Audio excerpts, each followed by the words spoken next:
Sole item on the board's work session this evening were follow-up items from the Finance Committee and Committee of the Whole's recent review of the proposed 2011-2015 operating and capital improvements budget. Throughout that two-evening, 6.5, 7-hour session, there were 5 what we described as policy items that were referred to the full board for additional discussion. And I believe these are in chronological order as they were being raised.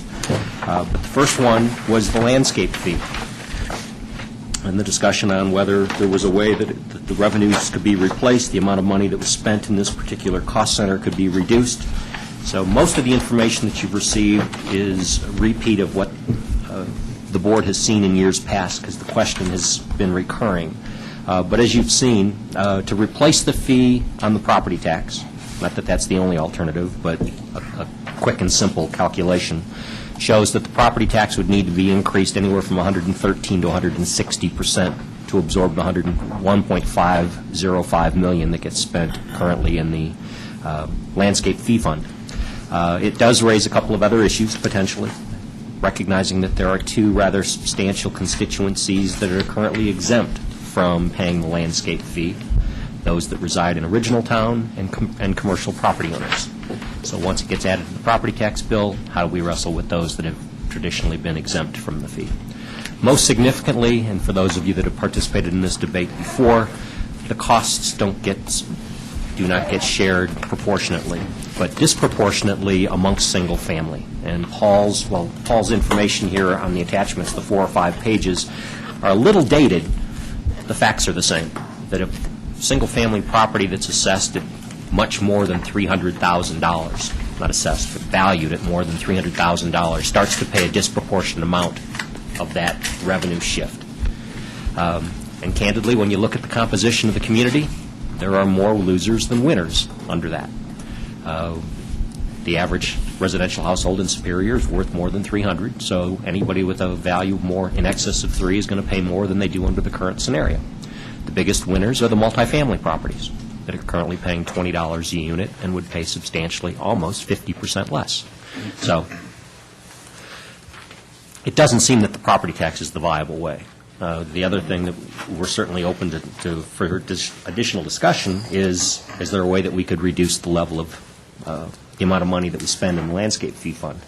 Certainly we can. In fact, we've done that in the recent past with the contingency budget, where while it didn't affect the landscape fee, the Class 1 areas, we did make some changes in other areas of the town where we had fewer tree plantings and less playground maintenance and less green space maintenance in 2009 as a result of the contingency budget. But it seemed to be the prevailing opinion that we wanted to go back to the traditional ways as soon as we could afford it. So I don't know that there's a lot of money to be saved on the expense side without having a deleterious effect on what we've come to appreciate within our community. So open for discussion. Thoughts or questions or I comments? have questions since I missed some of the debate or discussion in the, and maybe I should know this because it has come up before, but I've never quite understood the argument against the landscape fee. Why do we not want it? That's for others. Well, There's a simple one that says if it's on your property tax, it's deductible, and a fee Okay. isn't. and it inflates your water bill. I mean, Well, right off the bat, it's on the water bill, but it would be on a different bill otherwise. true, but then you could write it off on your taxes. Okay, so it's all about that? I don't know. Some of us may not always be writing off taxes. True. Okay. You did also see the history, and while I don't know that there's anybody in the room with the exception of Phyllis that goes beyond a decade, best of our knowledge, other than the modest rate adjustment that got done in 2008, this fee, at least the $30 single family, has been in place for over a decade. And our projections show that it doesn't have to be considered again until the earliest is 2013.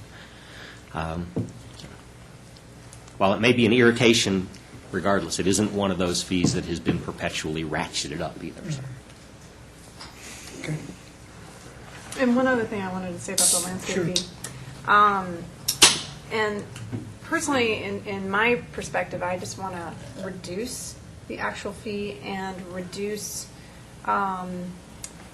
the amount that we put into our common areas and find another way around that to look just as nice for less money. And I just want to see what alternatives we could come up with that we could do for those common areas and be able to reduce that landscape fee. There are parts of town, Sagamore comes to mind, that feel that they don't really get any great benefit out of paying the landscape fee. I've heard that argument from before, when we made, at the time, we made the adjustment years ago from flat fee for everybody, that people that didn't have single-family homes would get carrying a disproportionate burden because they weren't getting value based upon the landscape. But the value of Superior enhances everybody.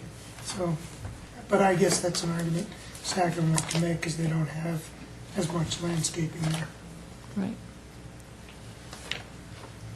And you don't have your budget books. Clearly, there wasn't as much open space and publicly maintained Yeah. open space, green space, in the Sagamore subdivision. I'm looking at the map here, and other than the entrance area and the perimeter on its north, In the park. In Sagamore, there's a little park right in the center. There's a tot out there. Tot There's a lot. tot lot, yeah. Just to frame the debate, there are parts of town that benefit greatly from the investment in green space. There are other parts of town that don't benefit, south of Colton being one, where we have much more natural land there and much more limited green space that needs to be watered and manicured and planted, et cetera. So I understand the nature of the debate. I think if we asked COCAL or Juanita or whatever to actually apply the percentages of the, nearly $2 million that is spent annually, if that could be done, we'd see disproportionate areas in which it's spent versus not spent, that budget is spent. So I understand that nature. How to then finance it or what to do to constrain the cost gets much more difficult. I don't know, if Juanita, is there a calculation of, there's 443 acres included in Class 1, covered by the landscape fee. How much of that is located north and how much of that is located south of Colton? The graphic doesn't make it look like it's significantly different. Maybe the measure to which it's maintained. There's not many areas that are maintained to the pristine nature of Purple Park as an example, but the acreage of Purple Park is probably smaller than the frontage on Indiana. I don't have the exact information on that. Well, we have to solve this tonight, so I'm not sure what people want to do.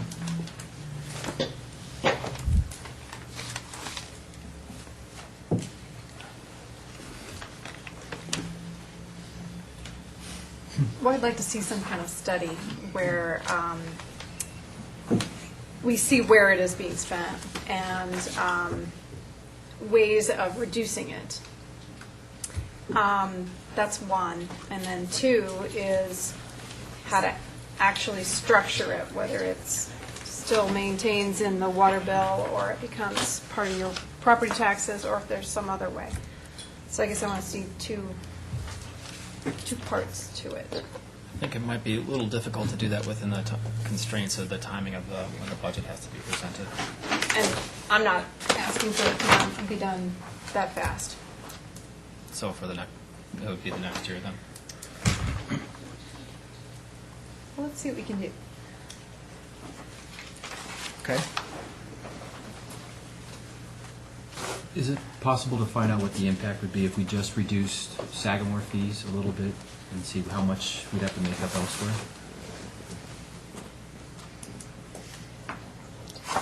Well, based on that, I think you need to know what areas, where the money is going, where it's being spent the most.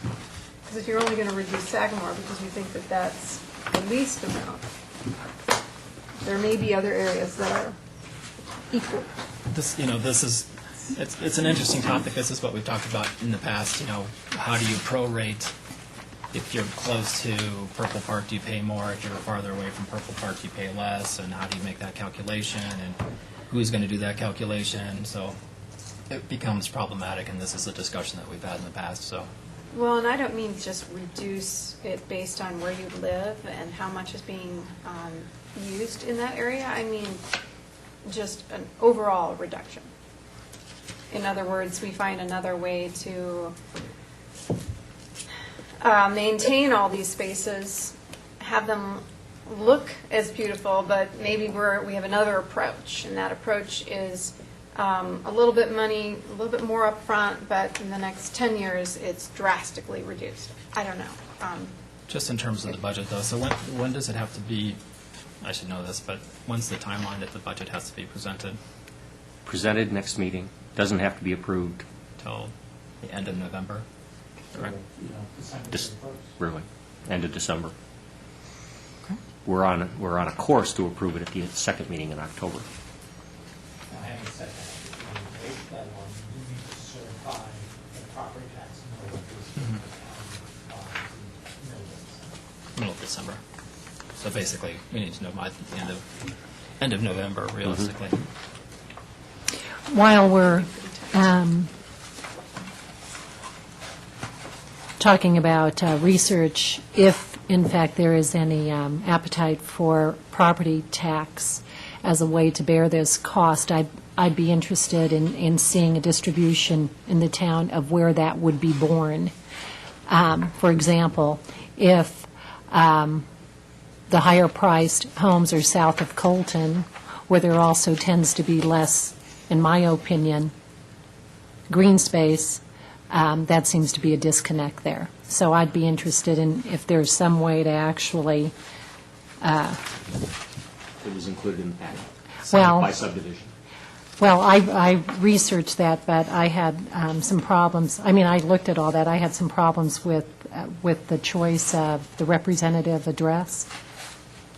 And My guess is that everything north of Rock Creek Circle basically would be paying more, and that East Yarrow and places like that might be paying kind of the... But I mean, community-wide. I would actually like to see it. I personally am not a big advocate of the property tax solution. We just raised passed a property tax increase for the library issue, and the property tax solution doesn't at this point feel like the correct response to this to me. I'm certainly open to that. But I'd like to know where that distribution would fall if it were property tax.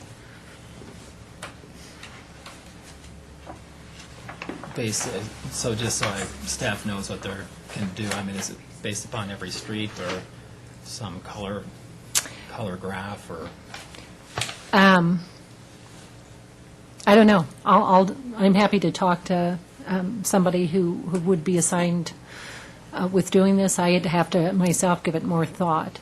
But there are certainly parts of town that have higher-priced homes, and those would bear the disproportionate impact of the landscape costs, no matter where they are located, in a highly landscaped area or in a very low landscaped area. So I'm trying to get that correlation in my mind.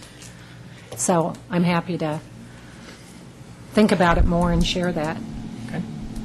Well, I'm with you as far as not enthusiastic about a property tax solution. I don't know. I was wondering if we couldn't target almost an arbitrary cost reduction before we talk about, changing how we raise the fees and try to simultaneously get cost reduction. see if we can reduce costs, and then see what that in turn might do to fees or something else. So, well, Lisa, Am I misremembering that if we went to a property tax designation, most of the households would pay more, almost all the households would pay more? Yeah. Because, Single family. because Horizons pays a lot less. relatively more and would pay less. Yes, that's correct. So everybody would be worse. But the people that you're trying to affect would be worse off. I believe that's true. I'm absolutely in favor of Trustee Sorelli's comment on looking at an overall reduction first and then going from there. I So, think that was my goal in the first place. so what I would say is that I will encourage the board to continue our current policy, because if we're going to talk about how to reduce the fees, that's gets into the COCAL signing contracts and what we want to do next year in terms of landscape, and I can't see how that would be able to be completed by the end of November.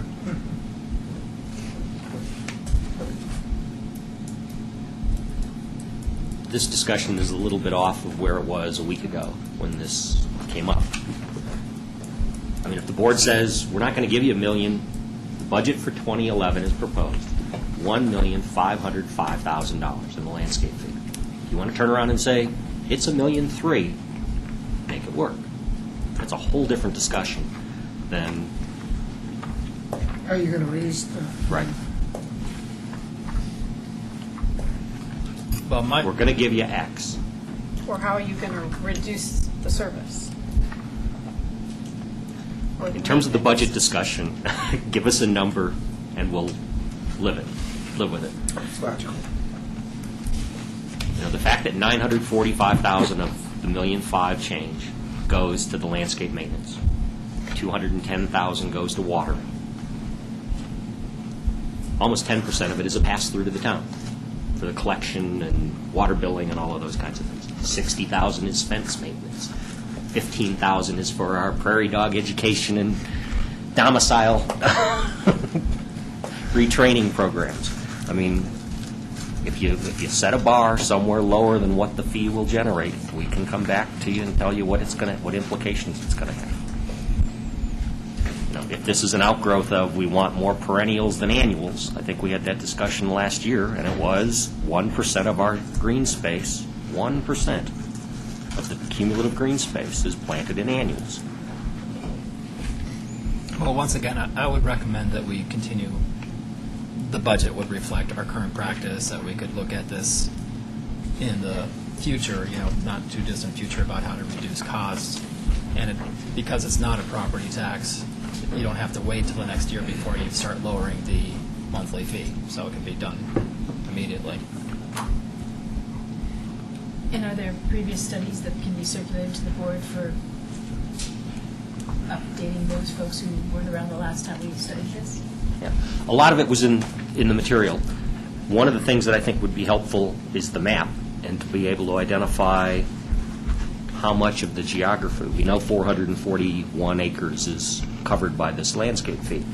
How much of that is west of McCaslin, how much of it is east of McCaslin, how much of it is north of Colton, how much of it is south of Colton. Might be a start.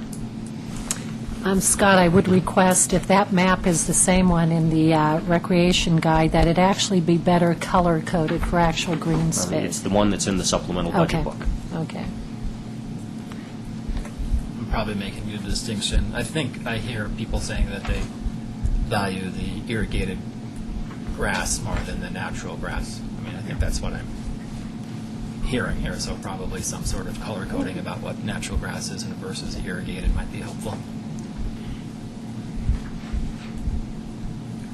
So once again, I'd like to solve this problem tonight just in terms of the budget, though. Are people okay with reflecting our current practice and then working on it? Is that, we're not voting on it, but general head nod. Doesn't seem something we can solve today. Okay. Unfortunately. All right, next. Second one was the reserve policy. And this was actually a task that had been given to staff during the board retreat to come back with recommendations on, one, to educate the board on what our reserve policies have been since they were originally established back again, almost a decade ago, I believe 2002, 2003, and then some recommended changes.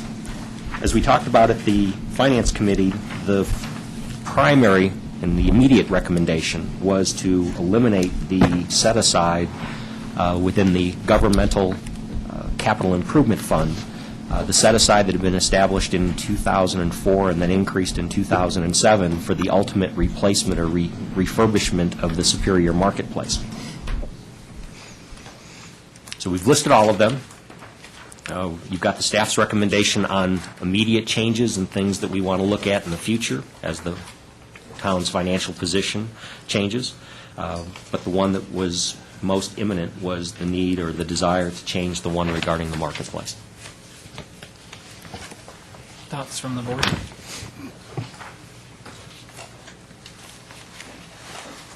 Well, as I said during the Finance Committee meeting, that I had been a proponent of keeping some money in the SURA fund for whatever, however you might call it, but I think that I've been swayed by the argument it probably doesn't make sense to maintain that anymore if we have alternate solutions for whenever the marketplace would need to be refurbished.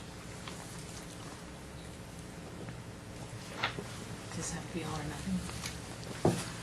Nope. No. As the report indicated, it was originally 20%. Then it went up in 2007. It went up to 40%.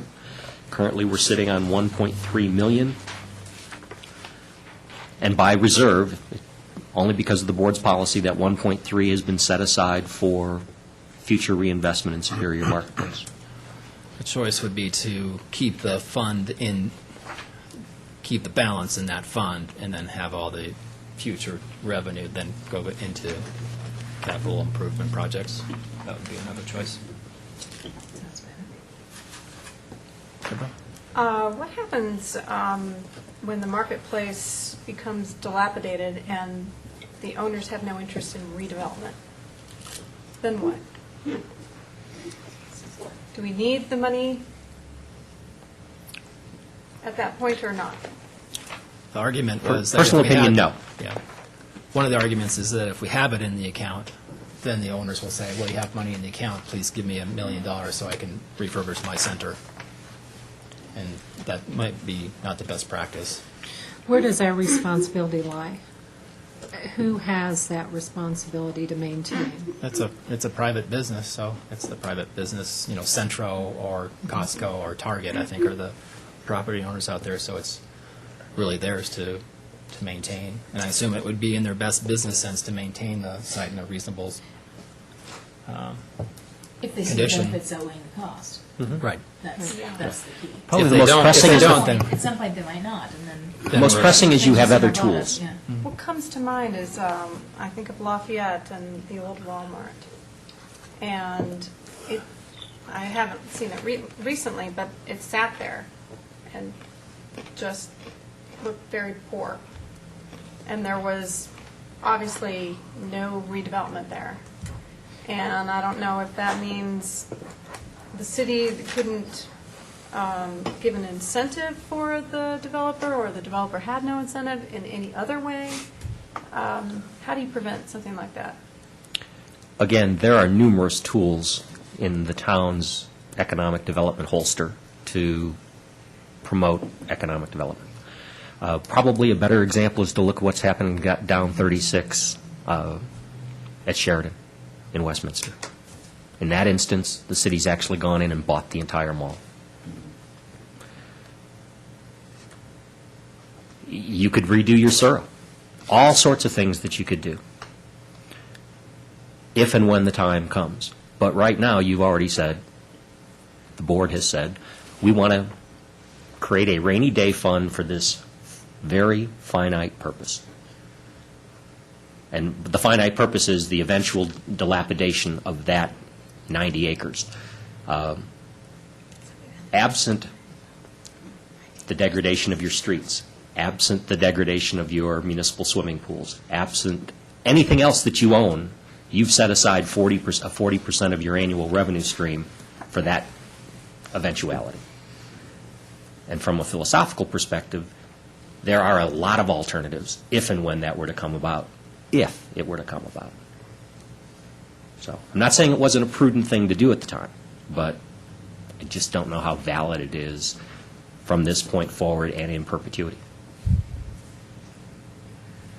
So is there a possibility of having a 0% reserve for the future and keep the 1.3 million in the reserves? First of all, if you change the policy as staff is recommending, the money stays in the governmental capital fund. It doesn't go anywhere else. It doesn't get spent on anything. It goes from being reserved and set aside for an exclusive purpose to an undesignated fund balance, kind of like your open space fund balance, available for eligible expenses within that line item or account. In this particular account, you can spend it on pools and parks and streets and buildings and all sorts of things, but you can't do it once it's been reserved.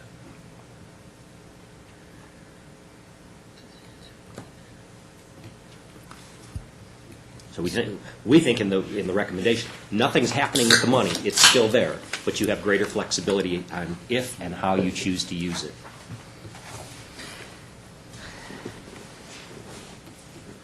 But I think everybody knows where I'm at. Any other thoughts? Well, I agree with the staff position. You know, once again, that I have been a proponent. I think Jeff, too, and perhaps yourself and myself were worried about the redevelopment issue related to the Surrey marketplace, but I think that your logic is actually compelling, so probably makes sense to get in an account that has more flexibility. And Paul lives it. He may have, I don't want to steal your thunder, you have opinions or anything you want to? I guess my only comment is utilization of the capital. Best utilization of capital, what do you think that is? Is it perhaps the eventuality that there'll need to be some redevelopment? The developer may or may not be looking for some sort of public support. And in fact, that would happen, what time frame are you talking about? 5 years, 10 years, 20 years down the line? You know, a lot of what is.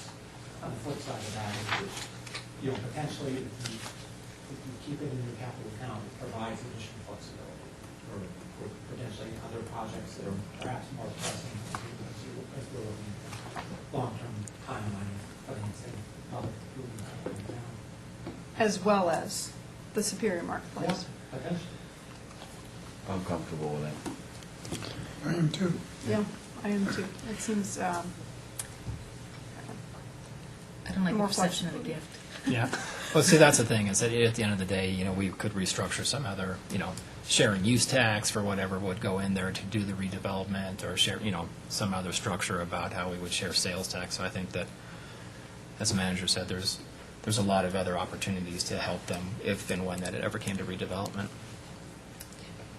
Okay. Okay? Okay.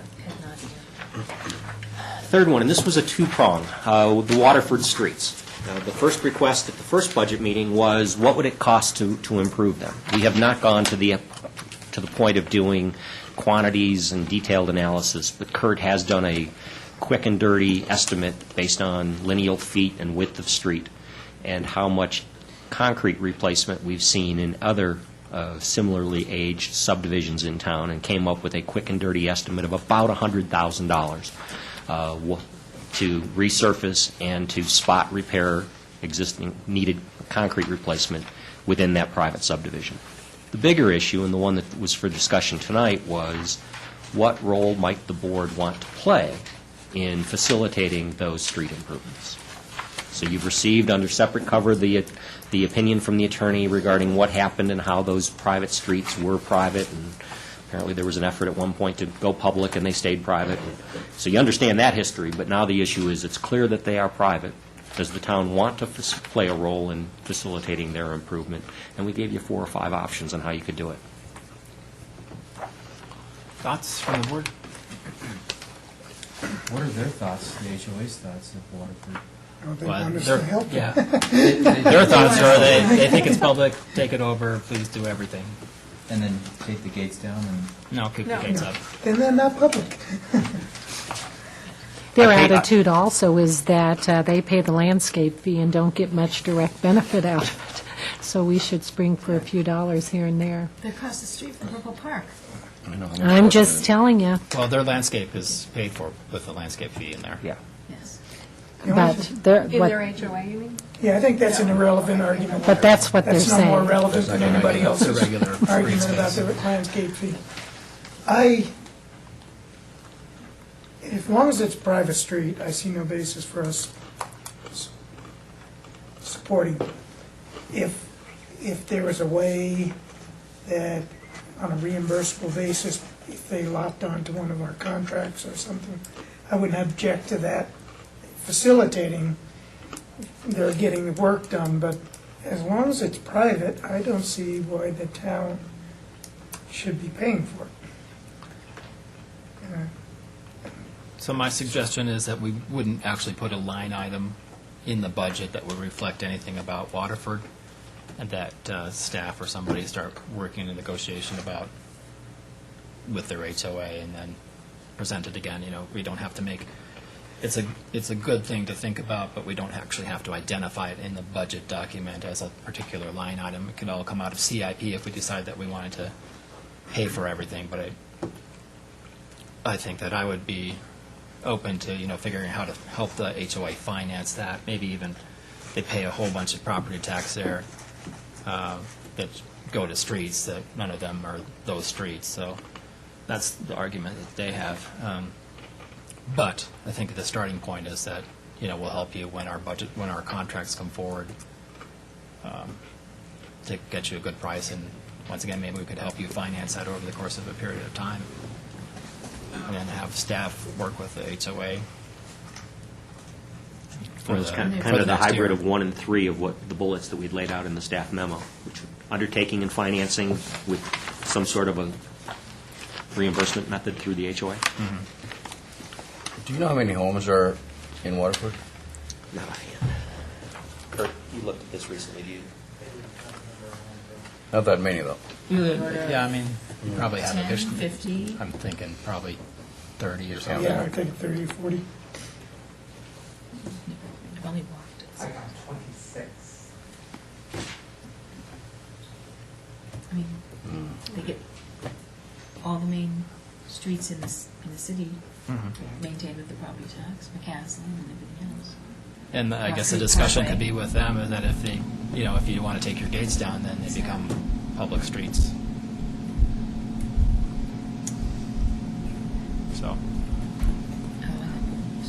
So I recommend nothing in the budget document. Someone work with the HOA over the next couple of months about what they want to do. Okay. Understanding the street contract will be in summer of next year. Once it appears is that the budget is at least close to being final, one of the things that the board had asked for out of its enhanced communication plan a year ago was what we call the neighborhood council. And we're scheduling such a meeting. I was trying to hold it either the end of this month or early in October. So it might be an opportunity to at least have that broader-based discussion with a bunch of HOAs on how the town would be willing to help facilitate improvements on private property. Right, because there's plenty of streets, plenty of other private streets around that they could probably benefit from our construction pricing, our asphalt reconstruction pricing. Okay. Fourth out of the 5, Community Park East maintenance. And this had received quite a bit of discussion at the Budget Committee. With the advent of the new Community Park East, the current budget calls for 30% of the future maintenance expenses to be absorbed by the landscape fee and 70% to be absorbed by the water fund. And the only basis for that 70-30 split is that that's who owns or controls the underlying property. The policy issue before the board is it appropriate for the utility, which is already running a multi-million-dollar annual deficit, to be supporting park infrastructure. Not a lot of money. I believe the total amount is in the 20,000s to be split 70-30. So I'm going to speak as the president of the Superior Metropolitan District number 1 right now. I'm in the business of providing utilities. Parks are not interesting to me. That's not my job title. It's not in the description of SMD 1. Don't make me pay for a park. So that's my perspective as the president of the SMD 1. And And in fact, should not the property be sold from the Yes, from the right. water If you utility to if you want to have a the park, yeah. right, I will sell it to the town if they want to buy my park. For a So- dollar? So, you know, I guess you know where I'm coming from. I would think that this It doesn't is make class one. I don't have my classes in front of me, but what community park is, whatever that class is, paid out of general revenue. Class We one, would call that class 2. class two, okay, class two. Maybe when I'm done in 16 years, I probably will be able to understand what all the classes are, but you know what I mean. So, yeah. So I would take it out of it, consider it to be a, you know, like a general park expenditure.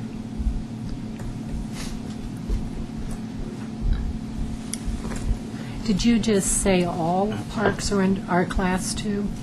No. Community park. You know, I don't have. I didn't bring my stuff here, so I apologize. But it's like community. Purple Park is, you know, some other class paid out of landscape fees. Community Park is paid out of general revenue. SMD 1 pays for some. SMID pays for some. But I don't think that the Community Park East should be paid out of either landscape fees or out agree. of from the water district. So that's my philosophy. The practical thing is that, sure, we could pay out of SMD number 1. That just means the town will pay them more to help finance their debt. So, I mean, it goes there and then comes back to us, so it's sort of a pointless mechanism or whatever. I don't make the truly minority argument with my Jeff True hat saying that 21K should come out of the 100K. That would be that would be the argument, is that we're not building any more parks, and it should all come out of just the CTF funds. That would be the Jeff Chu memorial argument. Right. Happily believed and espoused by Trustee Several, Schwartz. yes. Only suggesting that when you're making a decision about a park, you're not just making a decision about a park, you're making a legacy decision about its upkeep as well. You are. So how come we don't have a separate fund just for park maintenance? Because no one has voted for it on a ballot. Yeah. Never put it before the citizens with a dedicated revenue It's on never- a ballot. Right. It's never come before the citizens either, okay. And that's the only way we can do that. You know, The traditional way, yes. I mean, the other one is that we're not building more parks, and the O&M's going to come out of Conservation Trust Fund monies.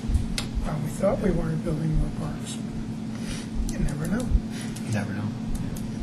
It seems like that fund is so limited now. It makes sense that we have a separate fund and budgeted each year just for park maintenance. And you do, and you have it in three different, you have it in the It's general just fund, right. you have it in the It's just landscape right. fund, you have it in the SMID. But Right. you're right, there's not a consolidated that says, Consolidated, right. everything that's green that we own, here's where it gets paid for. So to key in on what Chris asked, can we, within the budget, within this budget, simply create a new line item that takes what now goes to park maintenance and put it under that heading, so we know when we look at the budget how much we're spending on park maintenance? I think that I would leave it, just in terms of the budget document, and, you know, staff chime in here, I would keep it in the line items that they are, but we could certainly have an executive summary that says you are, you know, at the beginning of the budget, you're spending $3.5 million, you know, on X. It's coming out of these funds, but that's how much you're spending altogether. You're talking more, it's certainly achievable. You're talking more of a program budget. You know, and in this particular instance, you've got about 4 different revenue sources and different funds that pay for green space. I'd use another analogy about snow plowing and street lighting and traffic signal maintenance. You have 2 of them. You have all of the town, and then you have the SMID. And I think we had this discussion about 93% of those expenses are allocated to the town-wide and 7% to the geographic area covered by the Interchange Improvement District. You don't have a consolidated streetlight snowplow. We could get there, but again, it's a whole different budget philosophy. And then you'd have different revenue streams coming from different funds and a lot more inter-fund transfers in order to accomplish it. It might just be easier to give you a consolidated report on those areas that you want to have. And I mentioned 3 or 4: street lighting, traffic signals, snow plowing, and now parks. You could have that as almost as a tangent of your Right. budget, without changing the whole Just in the fundamental. narrative, you know, the narrative section of the budget, not the numbers themselves.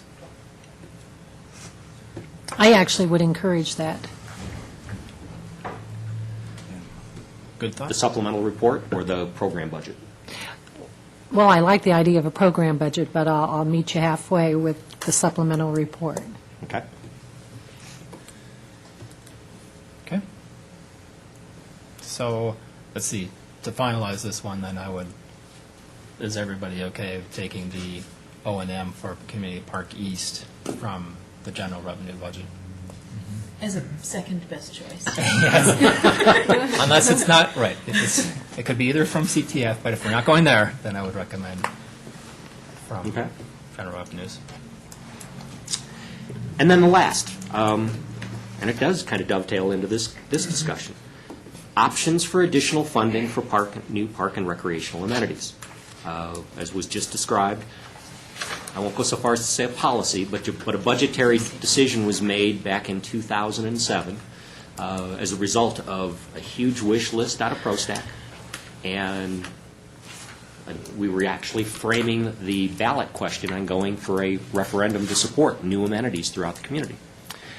Backed off of that, and the board's decision was, we are going to devote all of our CTF, annual CTF, lottery proceeds, Conservation Trust Fund monies, roughly $100,000 to $105,000 a year, to new park amenities. Don't ask for anything else. Don't ask for money to come out of roads, general fund, the money that we just freed up out of the marketplace, all of that. Don't ask for money out of there. This is your set aside for new amenities. Go put together a prioritized list, and we'll tackle it as they come. And that's how we've been handling it since, I believe, '07, maybe '08. Thoughts? Sandy? Oh, I will start this one out.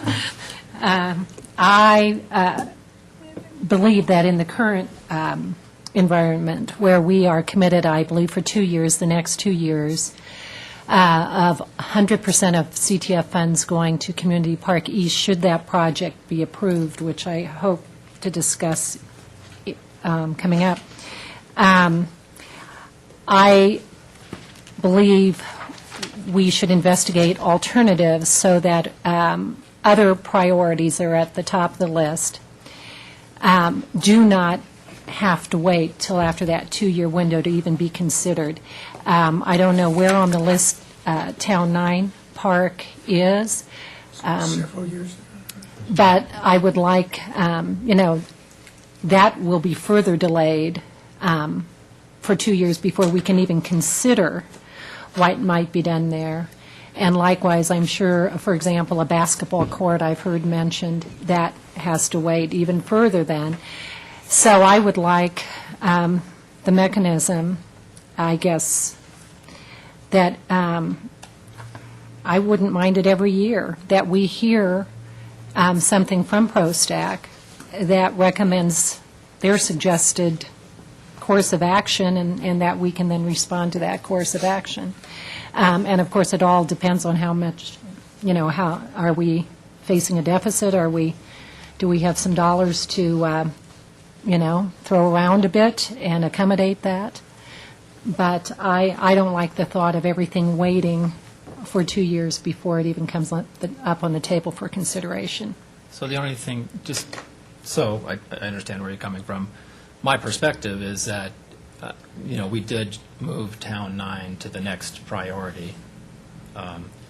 So that will be coming up 2012. next. So we should be able to finish what's in Community Park East within that time frame. Gives us, there hasn't been any decision about what should go in Town 9 yet. So it would give us enough time to do the planning process. So it could be, expenditures could then occur in 2012. No way we can do it for 2011? If you don't do Depends on how parts much of Community Town Park 9. East ends up actually costing you, and, Lisa? And I guess my concern is that puts us in the same kind of boat that we were in a number of years ago, where we say, oh, well, we really want to do this, so let's spend a bunch of money in that so we have park investments that are high and low and high and low, and then we're stuck with the O&M for it, but we may not have the money for the O&M going forward from these, these choices that were made without a dedicated revenue fund. And so I think, from my point of view,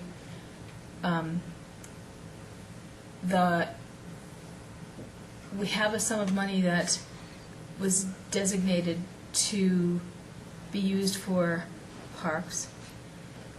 We have what was left over from the sum of money that was used, that was dedicated from The dissolution. the dissolution, thank you. I was trying to figure out how to say that. Yes, the Metro District things. I'm leery of moving expenditures forward until we decide if we're going to go to a ballot and see if people really want to invest it, not just 7 people here up front, and a pro staff. I have some thoughts. I've never liked this policy, period. When this first came up, and I think it was, you mentioned the ballot issue now too, and that always, this idea that you can't do something new without identifying new funds presumes that something new is not better than something old that you were doing that you shouldn't do anymore. So you could find funds too. You should be able to do that. You should be able to look and see, okay, here's our budget and we want to do this and we were doing that and that's stupid, let's not do that anymore. And I'm not saying don't consider what it's going to cost in your maintenance, but limiting what we do new to the 100,000 a year is, it just never sat well with me, and I've always preferred that we look at our needs and say is something more important than something we had already been doing that maybe isn't so important. It's harder that way, I know that.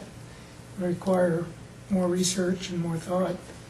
I also don't believe that we need to go to a ballot for every decision we make that's going to spend money. That's not representative government. So I'm not on board with that either. And we were elected to make decisions. As long as we feel like we're getting the feedback of what people want, and and we have a fairly good mechanism now for getting that feedback. I'd like to see something changed here, but I'm not sure I can formulate it.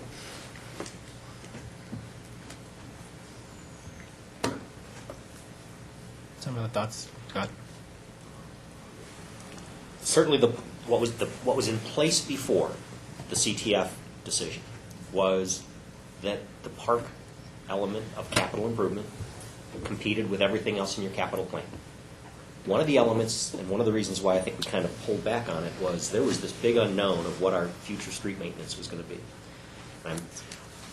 You were spending $720,000 a year on street maintenance, and I was kind of Pollyannish when I got here, and I said it's closer to $2 to $3 million a year, and we've been spending between $1.5 million and $2.25 million a year on it, and I think we've got a good handle on our streets. But that was one of the concerns, and we were going to spend capital improvement fund dry by getting all of our streets up to date. Hasn't been quite as bad after the first 3 or 4 years of experience. So that's an opportunity, letting new park amenities compete on its own with everything else in your general fund capital improvement plan. Fleet and equipment and facilities and streets and all of that, let it compete, and where that chips fall, they fall. You have some other options too, and one I don't think you want to talk about, but that's you've imposed limits on yourself on how you spend your dedicated sales tax. Which there's no legal limitation on how you spend that money. You're talking about the open space fund? Well, I think we limited ourselves with the ballot initiative language. You've limited yourselves by what people have pontificated. You are not limited by the ballot. But you don't want to go there, so that's fine. But if you were asking me on what are your opportunities to identify revenue sources, and there are others. I mean, I'm not limiting it to just those. We've avoided things like park use fees. And if all of a sudden we were imposing park use fees, you'd have other money available to add new amenities. But we're subsidizing so many of our existing park uses right now with either subsidizing or free that it limits new things that you can add to your array. So there are a number of options available if the board wants to consider. But the easiest one would just say, let parks compete on its own with everything else on our capital wish list. I go, if I might, go to sort of the definition of this community, just as we set our landscape of Purple Park and our landscape of the main areas defines what we are. I believe the parks are really part and parcel of one. Purple Park is both, right? Great park, and it's costs money to maintain. And having sat in on ProStack meetings numerous times, we have a very energized, creative bunch of residents in that group who want to make this community exceptional, and they're always constrained by this this finite number, 100,000. And I don't, that's not the way I like to do things. So I'm totally on tap with letting it stand on its own, seeing what kind of plans come out of ProStack, and we can still apply the same 100,000 if we feel that's all that has merit, or we can go beyond it. It's interesting how this is framed, because it's going back to the Jeff Chu. There's a reason why there's some money dedicated to this, because zero was going to be dedicated to it, and depending on the philosophy of the board. So this was actually a step in the positive direction in terms of capital, art and instruction. So That was the ballot issue. If people didn't vote for paying for it, you we're get not doing nothing anything else. else. Yep. And we'll just use all this money to maintain what we've got. Yep. That is what was. the That board was facing really bad thinking in in 07. my mind. I think so. So for the, well, I'm going to recommend, for the budget, I'm going to recommend their current policy. If that's not going to be the recommendation, then we need to identify either nothing and get rid of a parks budget and have it all come out of CIP. But I'm not sure that I would recommend going there. Why can't we be more flexible? That preserves this, and then if ProStack comes forth and requests additional funding, then we consider that separately and consider the source of that funding at that So we can time. do it at that point. That's good. That would We can. So you don't have to identify anything different then. That would just come out of CIP, since CIP isn't dedicated only to streets. You do have the timing issue, and as Andrew indicated, even if there was something to come forward, it's not likely that it's going to get done in 2011. You could develop a plan, Correct. certainly for something else, but I don't think that you're going to, anything of substance, and anything that's shown up on the radar, like a Town 9 finished plan. So- And I have argued strongly that we start this year with the meetings necessary to figure out what to do, what the neighborhoods want to do with the Town 9. I think that's it's a I shame agree if with we that. don't know what we want to do there. Well, At this Well, it's point in time. changed. it's changed, and there's, Yeah, I there's know, it does change. and it depends on who you talk to, right? Yeah. I mean, some people don't want anything to agree. happen there. Some people want to have a, Yeah. a recreation facility building, an inside building there. You're So right, you're right. the proof is, it's hard to know what to do. There's so many different ideas. Mm-hmm. I believe, sorry. No, I believe that's- ProStack was going to be working on that as well, working with Town 9. Yeah. Right. So I need the education then, if in fact we will allow more flexibility on ProStack's part, can we consider the person properly notified because he's in attendance, or do we have a mechanism by saying we will consider, or Chris, how do we get that message through to ProStack that we will But, consider? I think that they've been working on a whole bunch of, it would just, the only thing that we do is we just accelerate what's on their list. So. Well, I also want them to know that they can be thinking a little more ambitiously. Ambitiously is hard to know what to, It's what that more a would timing be. thing than anything else, because they've already got a list of priorities and a list of budgets, and so it's just, you move through down the list, and that's. Acceleratedly, faster, quicker. But nothing different is required, I don't think, from I think if we ProStack. gave And them, ProStack just advise us anyway, we make the decisions, so we just have to decide how far Well, down this. I want them to know that they are free to bring it forward to us for us to decide.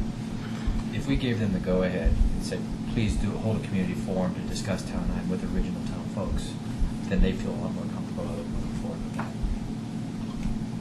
I'm good. And, yeah, and I think that I think that would make a lot of sense. Did we get through 5? We did. Okay. Go through anything else? We can cover everything else during the report. Okay. So, we'll take a few minutes before the board meeting then.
Welcome, everybody. I'd like to call to order a regular meeting of the Town of Superior Board of Trustees and Superior Metropolitan District Number 1 Board of Directors for September 27, 2010. And Phyllis, if you'd call the roll.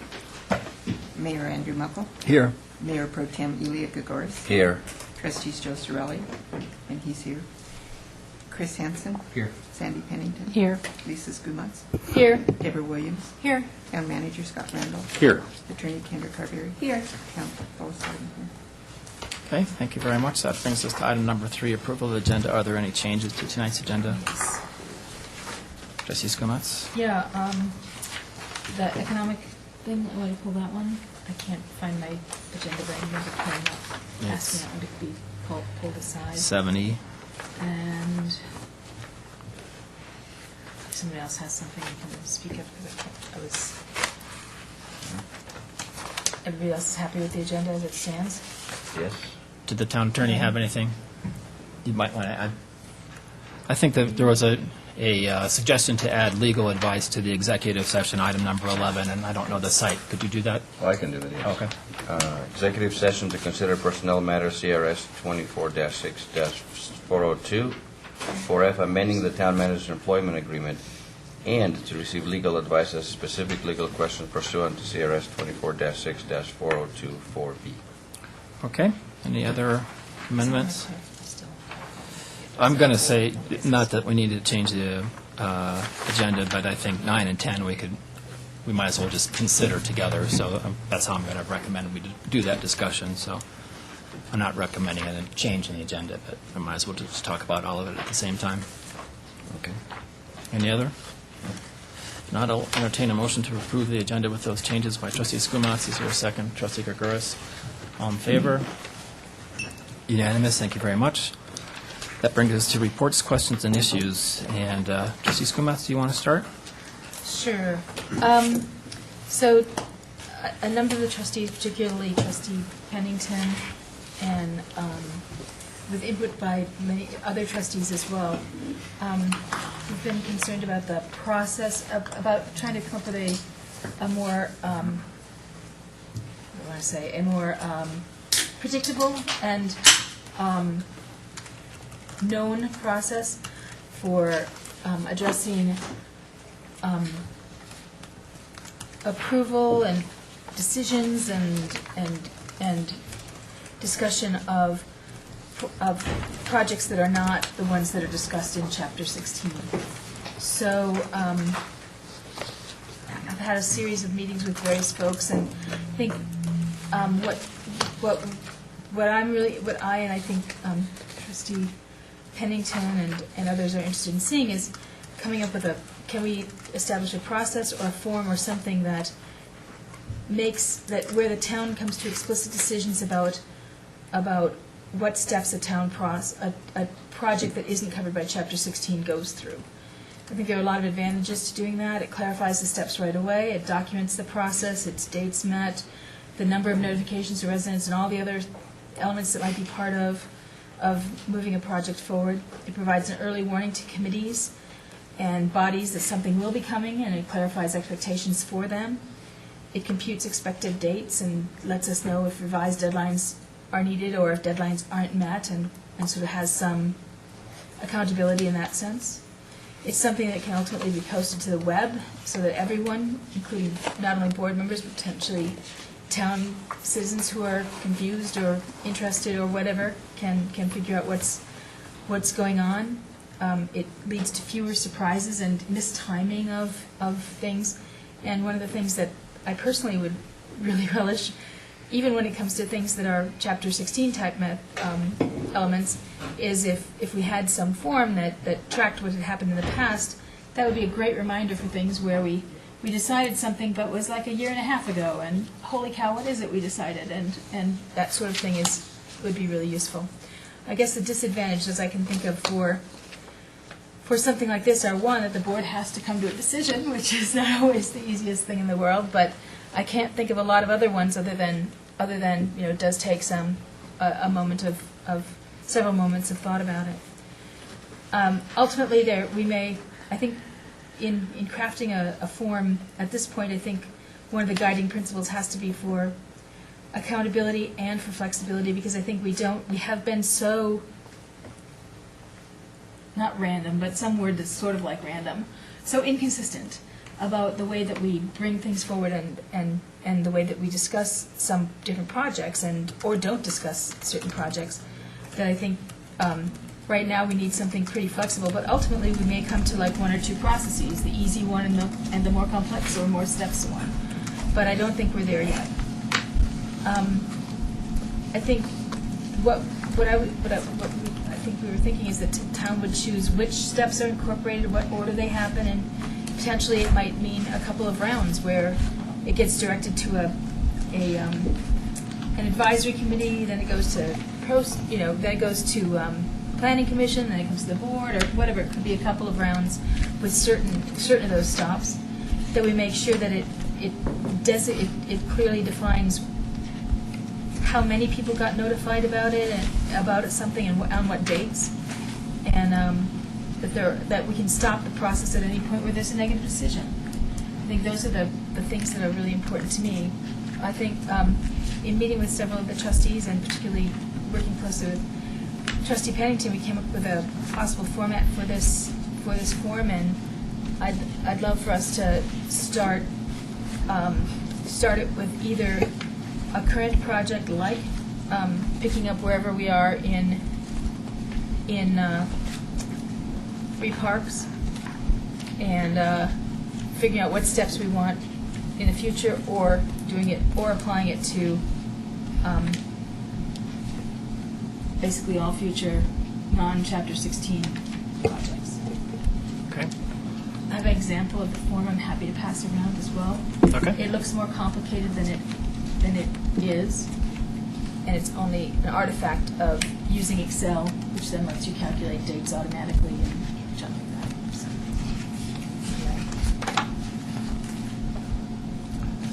So what I guess I'd recommend doing is that we have a work session regarding this particular issue, because we wouldn't be able to hash that out this evening. So I guess I'm not sure I don't have my look ahead in front of me, so I apologize about that. But at the next free work session, probably we could discuss this. Another choice also would be to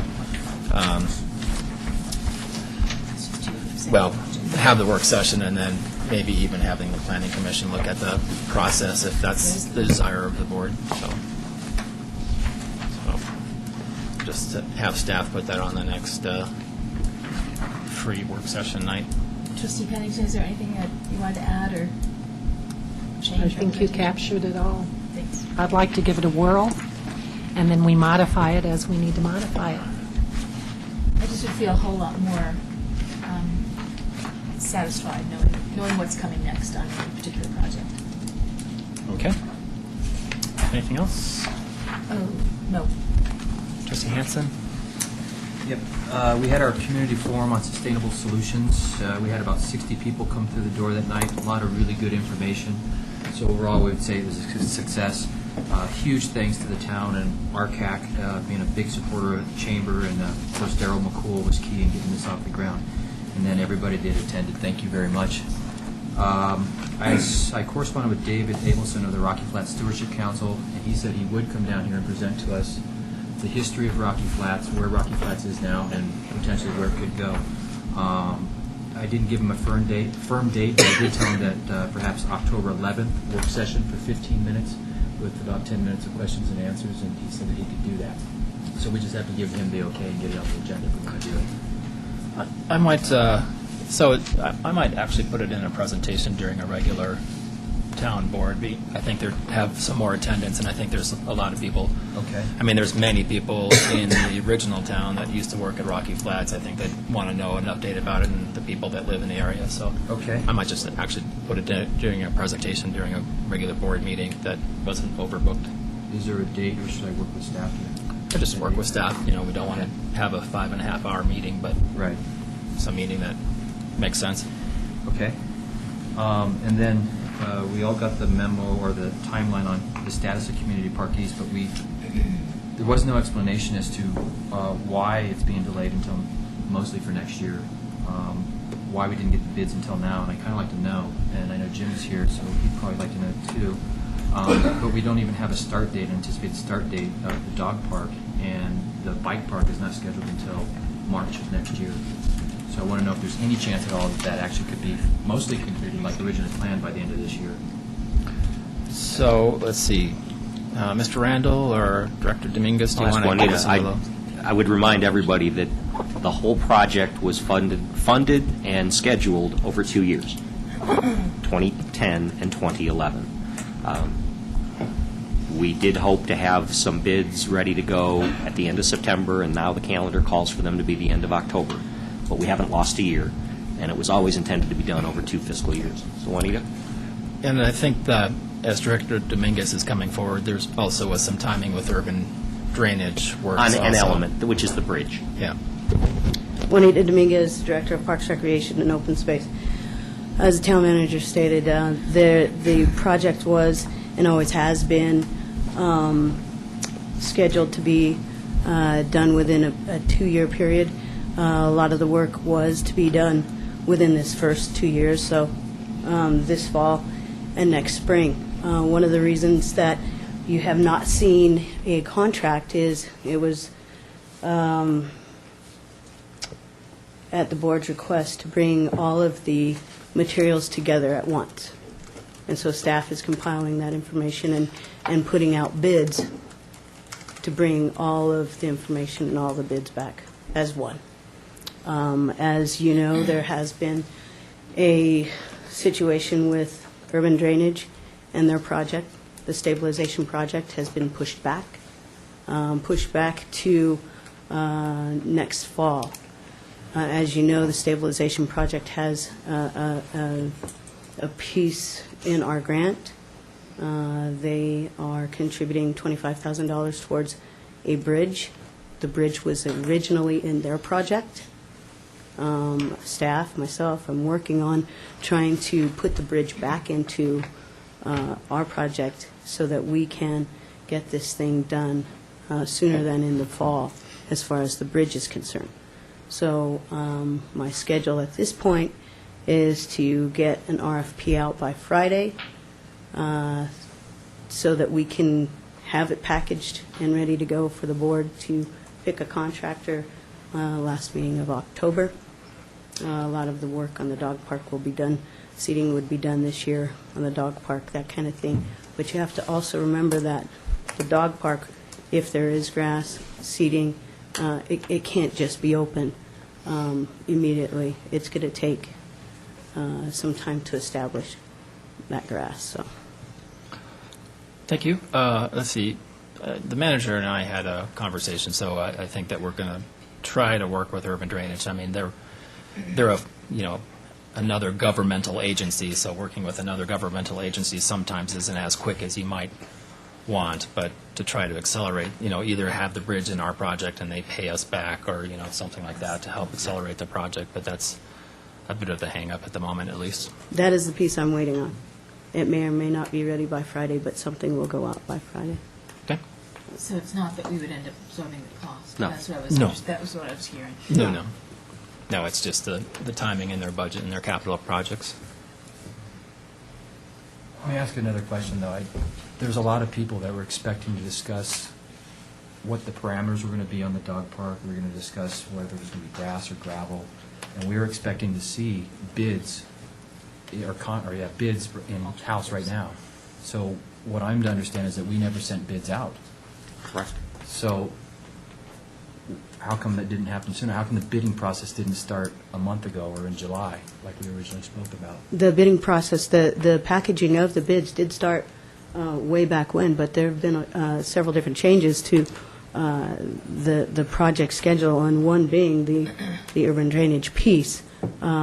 It was always intended to bring back to the board a contract that talks about either or, and that is still the case. So there will be information regarding grass or an alternative surface.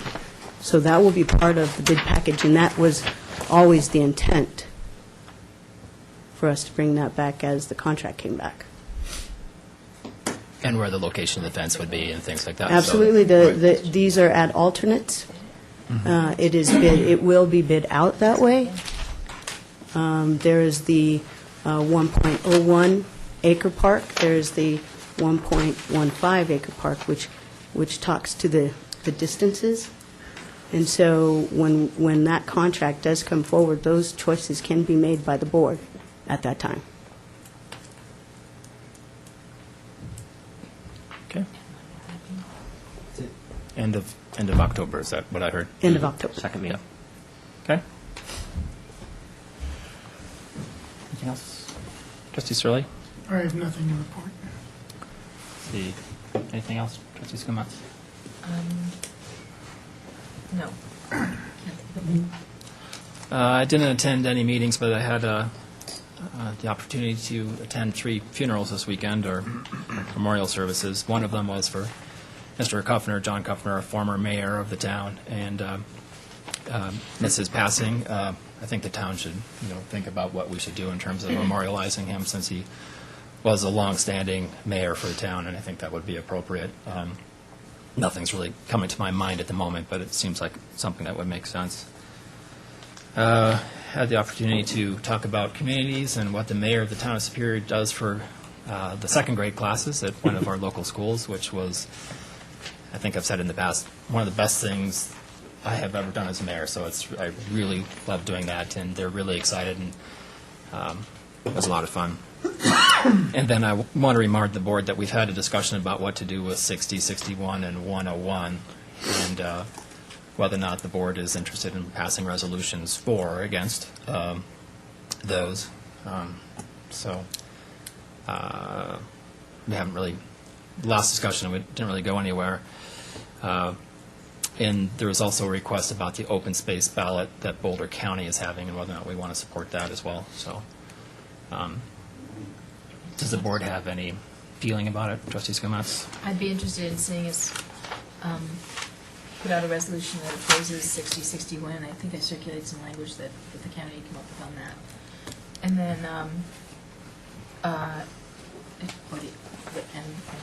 sorry. And given our town's historic interest in open space, I'd be interested in seeing us also consider a resolution in support of that. Okay. Trustee Hanson?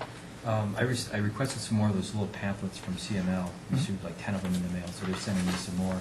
And I wanted to know what we can and can't do as far as supporting them openly as trustees of the town. So I'll have the attorney address that specific issue. Sure. We can't spend any public money to encourage people to vote in favor of or against a ballot question. We can pass a resolution, which is what was previously brought to you, but it looked like that was not going to be passed. So, but that's really the extent of what you can do as a trustee. As a private citizen, you may do whatever you like, but as a trustee, really all we can do is adopt a resolution. So I can pass those little pamphlets out as a Yes. resident of As a Beaver resident, City? as a private citizen, you can Okay. have whatever political activity you like. Great, thank you. So staff just needs to know what to do in terms of whether or not we want to bring that forward. I'd like to go forward with the resolution. I'd like 2 resolutions. However, I heard you say 60 and 61. That's what I said. And 101. I said Oh, good. quietly. Okay. That's where I am, all 3. So I guess what I'd say I is didn't want that to call them to maximize flexibility, I'd have a resolution for each particular issue, and then it can be voted up or down, as opposed to doing all of them all at once. I'd be happy with 2, but you're saying 4? Yeah. I must be the lone voice of dissension here, but I would be against passing a resolution as a board. I think it's up to us as individual citizens to spread the word, but not as a board. I'm just going to say we've passed lots of resolutions in support of ballot issues in the past, and so I would like to continue that. And I agree with Trustee Gregoris to a point that we need to be, I think that we should concentrate on things that directly impact municipal government, and then avoid all the other things, since 60, 61, and 101 could be very detrimental to either our government or our utility district. I think that I would generally be in favor of, passing a resolution against those. So that's what I'm saying, is that it might make sense to have all individuals and come forward at the next meeting. Is that doable? Great. Yep. Okay. That was all was on mine. Trustee Williams? I had an open space advisory committee meeting, and we met with some of the Hodgkin-Harris Reservoir citizens from the townhomes there, and I hear there's some new developments, and I know they're here, so I'm not going to steal their thunder. I understand they'll come during public comment, but I'm very happy to hear about the new developments. I also attended a SAC meeting, which is called School Accountability Committee for different schools. Every school has one. And I attended the El Dorado one. Periodically, I will just, bring things forth when it relates to the town, but it's just kind of a good faith effort to go to their committee and show that we are working, with them, with the town. And so I kind of encourage other trustees to consider Superior Elementary as far as their SAC committee. When do they meet?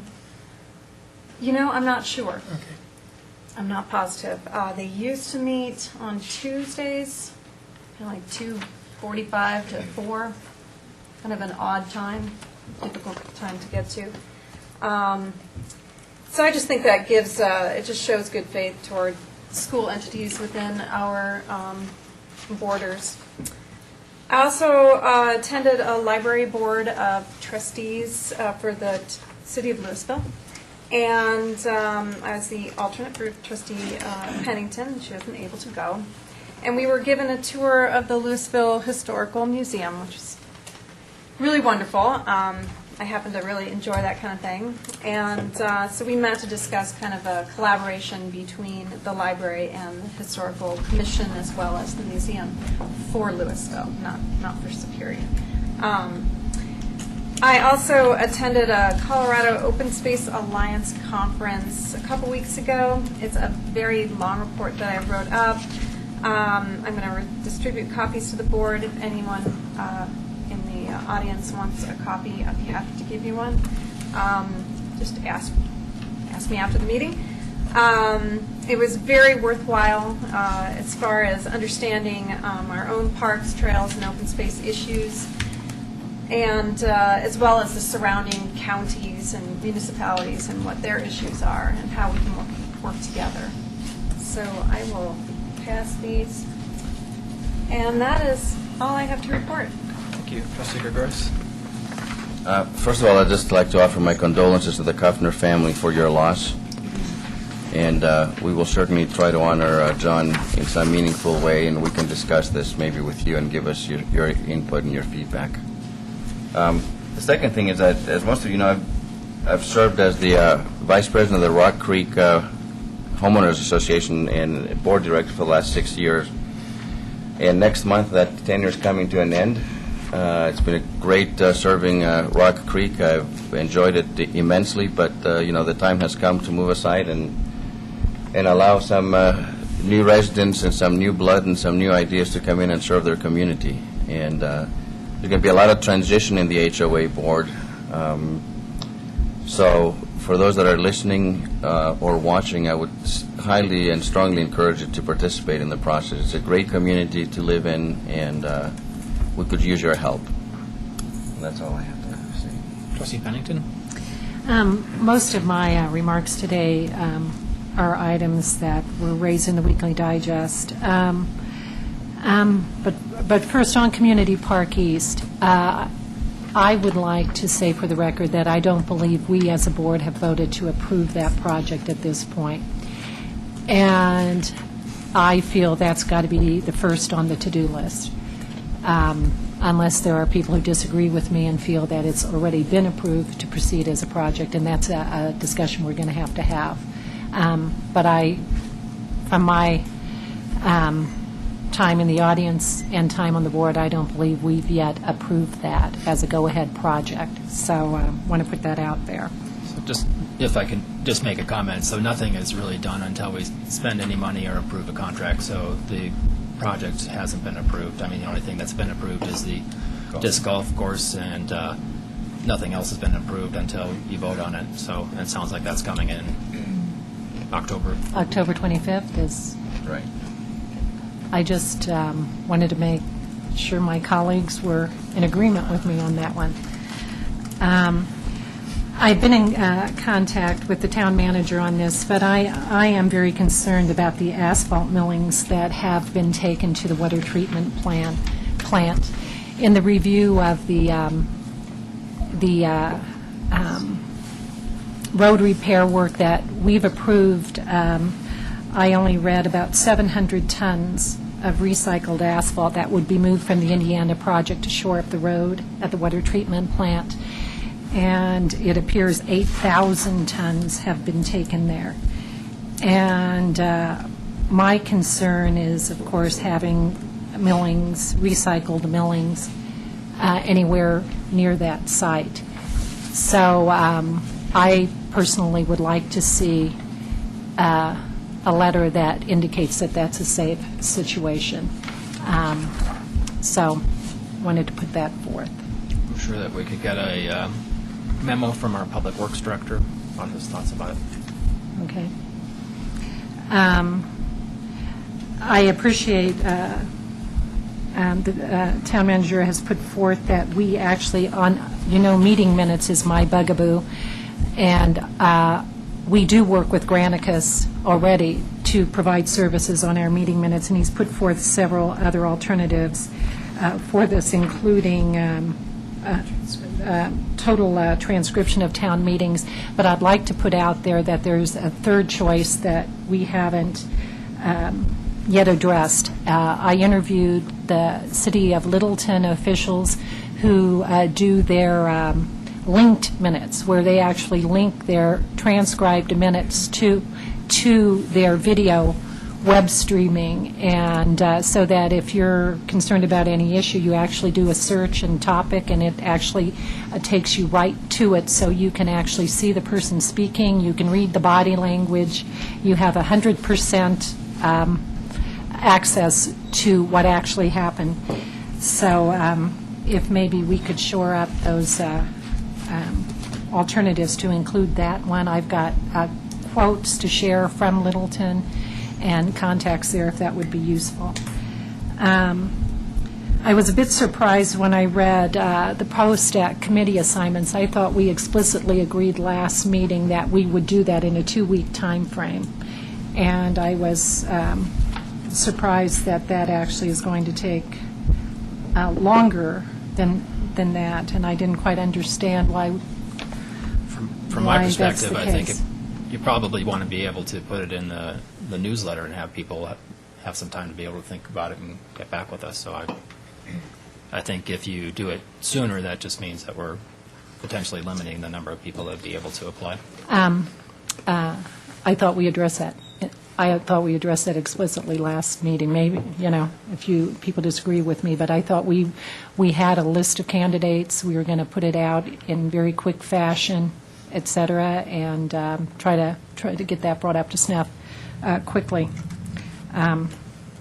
So if that's not the case, then it's Okay. not. Well, from my perspective, communication is good. The more communication, the better. And one of the communication tools would be the town newsletter, and that provides the most access to the greatest number of people to be able to apply. So what's the town's pleasure? I think it's neither here nor there now because the process is in process. But I think the town newsletter is good, but I think e-blast is excellent. So I'd like to just put that forth. And then last but not least, I don't believe the town board has yet scheduled its meeting with ProStack as requested months ago. And I'd sure like to get that scheduled. So if Joe's back. we can do that, great. It's okay with me. So Tom? Phyllis we'll send out some additional dates that we've been having a hard time coming up with people to be able to meet. That's all. Great, thanks. Mr. Randall? Briefly, finances, you've received the information regarding the most recent sales tax report. Receipts for the month of July were up 8.25%. For the year-to-date, we're still up 9.5%, so very, very strong performance. We expected to see a greater drop in the month of July as a result of the vendor fee and the change that took place a year ago in July, but it's still holding very strong. A reminder that the Boulder County Sheriff's Department is scheduled to move into their new accommodations on Wednesday, and once we know that all the bugs are out, the furniture is in and the like, we'll be scheduling some sort of a community open house.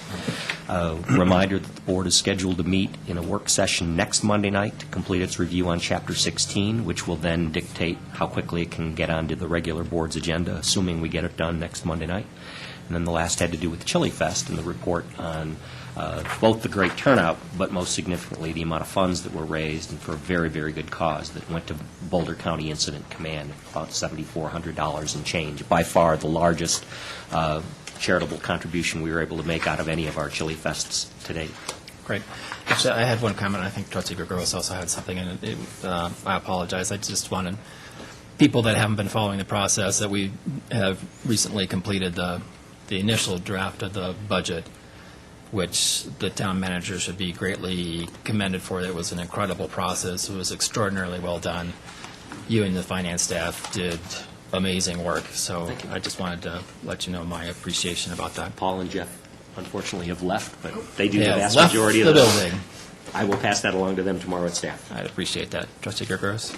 Oh, on Sunday, a friend of mine got into an accident right here on McCaslin and Marshall Road. And so I just happened to be driving by, and I stopped, and there were a couple of police officers over there, and we started to discuss their moving into their new home right here in Superior Marketplace. And the male officer was very happy about it. The female officer expressed some concerns, and I asked, well, why is this? He goes, because you're taking us away from the firemen. So, so I said I would bring it up to the board, just so you know. They're not all happy. We have one of our male officers who rides his bike and is a little disappointed that the new facilities are not equipped with showers. But Okay. a polling shows it's very favorable. Trustee Sorelli? While town manager was reporting, we didn't have a chance to discuss the proposed agenda for next meeting.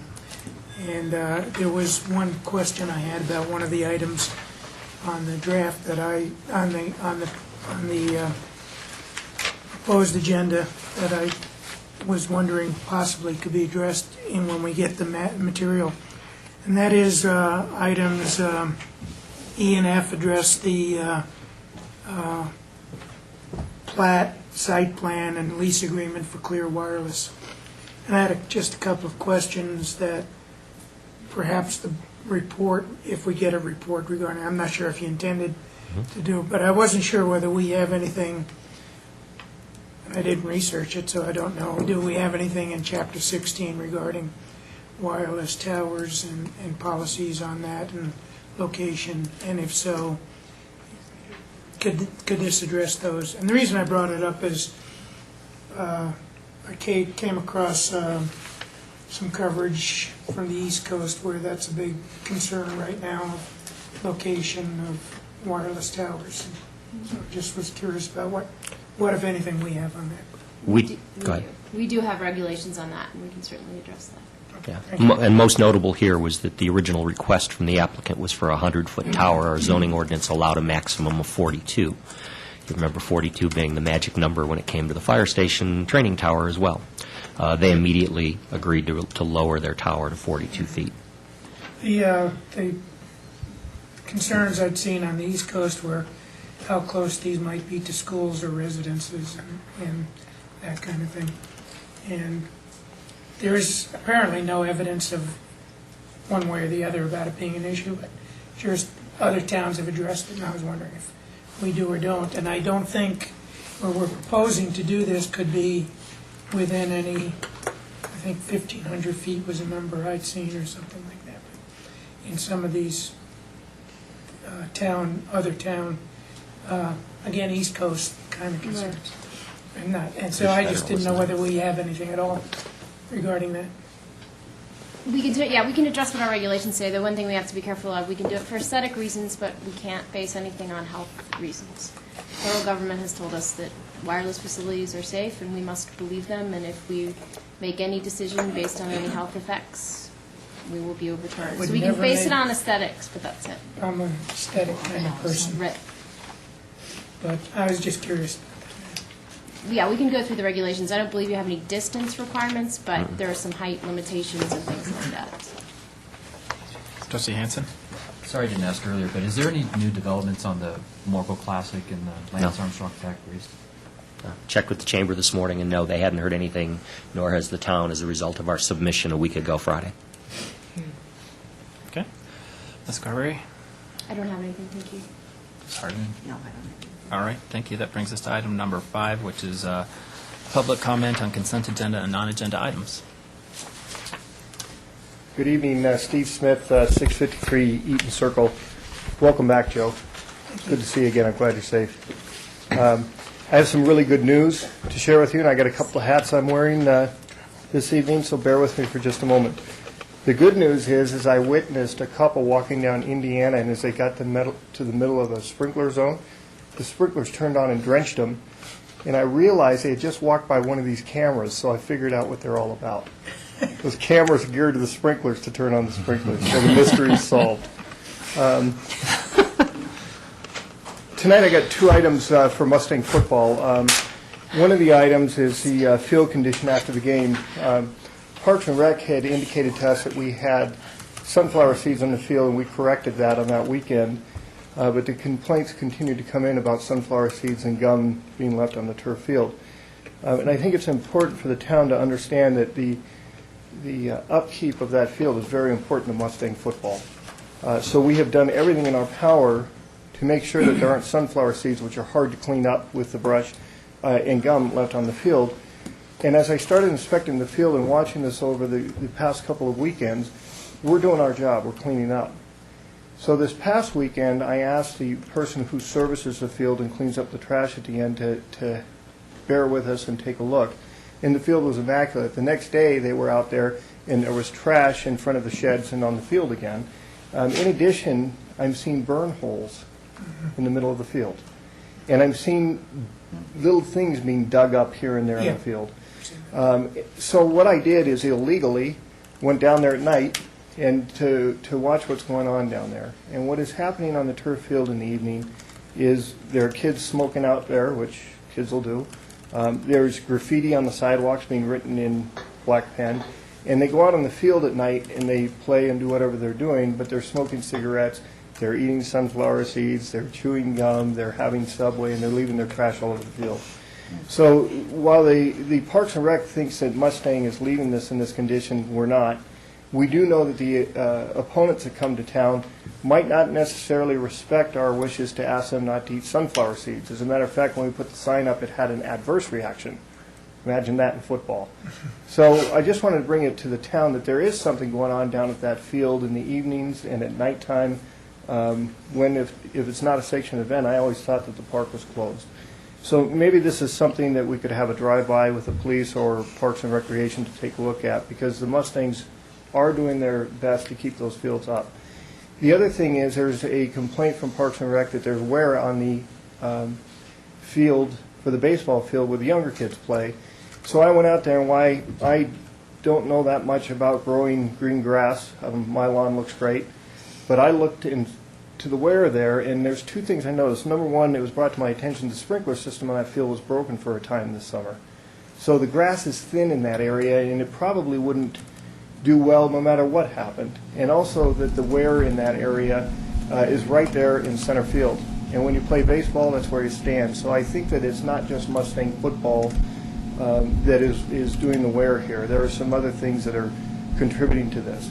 And my concern is that I believe it was last year we were kicked off of that field and asked to play down at Town 9, which, while we accept it, it's very inconvenient for a lot of the people in Superior, and it's such a nice facility to have all of our equipment right there in the shed that we got to travel that around in our cars and everything else, and I'm talking about blocking dummies and everything else. So if there's anything else Mustang football can do to make sure that those fields are being upkeep, let us know what we can do, because we don't want to lose the opportunity to use these things. Which brings up another thing. We have, last year, we had a situation where it snowed heavily, and 2 of the youth teams were not allowed to play their championship football game because the town asked us not to clear the field. Now, granted, part of the way we were clearing that field was with snow blowers, because some of the parents got a little overzealous, which we didn't agree with, and we asked them to quit. And the concern is, in case you don't know, is a lot of that rubber that's in the field gets removed from the field when that happens, which is a concern to Mustang football, too. My hope is that the town can come up with some sort of policy when it does snow, and it is going to snow, that there's a way to clear those fields that's reasonable, and more importantly, financially acceptable, because the price that we were quoted of clearing that is out of our reach. So we had volunteer parents who wanted to do this. I mean, we can get every family Mustang football to clear that field, but we don't want to step on the toes of the town. So if we could start considering a policy on how to clear a field when there's a snowstorm, so that the kids can continue to play. Just for your own edification, Superior was the only town after that snow that didn't allow their kids to play football. All the other communities that we compete against did so, and Mohi let us use their field for our older kids for the championship game, and at their expense cleared the field for us. So that's kind of an indication there of what we're hoping for from there. My last issue, now that I'm changing hat, is the HOA. Like Ilya, I've enjoyed serving on the HOA. I'm 2 years into my presidency, and I am resigning. And I know for some people that brings joy, but for the majority of the community, they're very sorrowful to see me go. And I joke with you, I have enjoyed serving the community. I do love this community. I think that everybody on this board knows that, and everybody in this town knows how much I love this community. And with that said, Ilya, it's been an honor serving with you.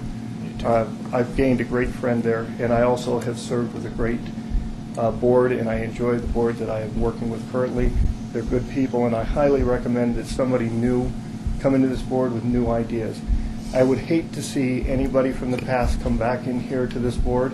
I really want to see this thing advance now to another level.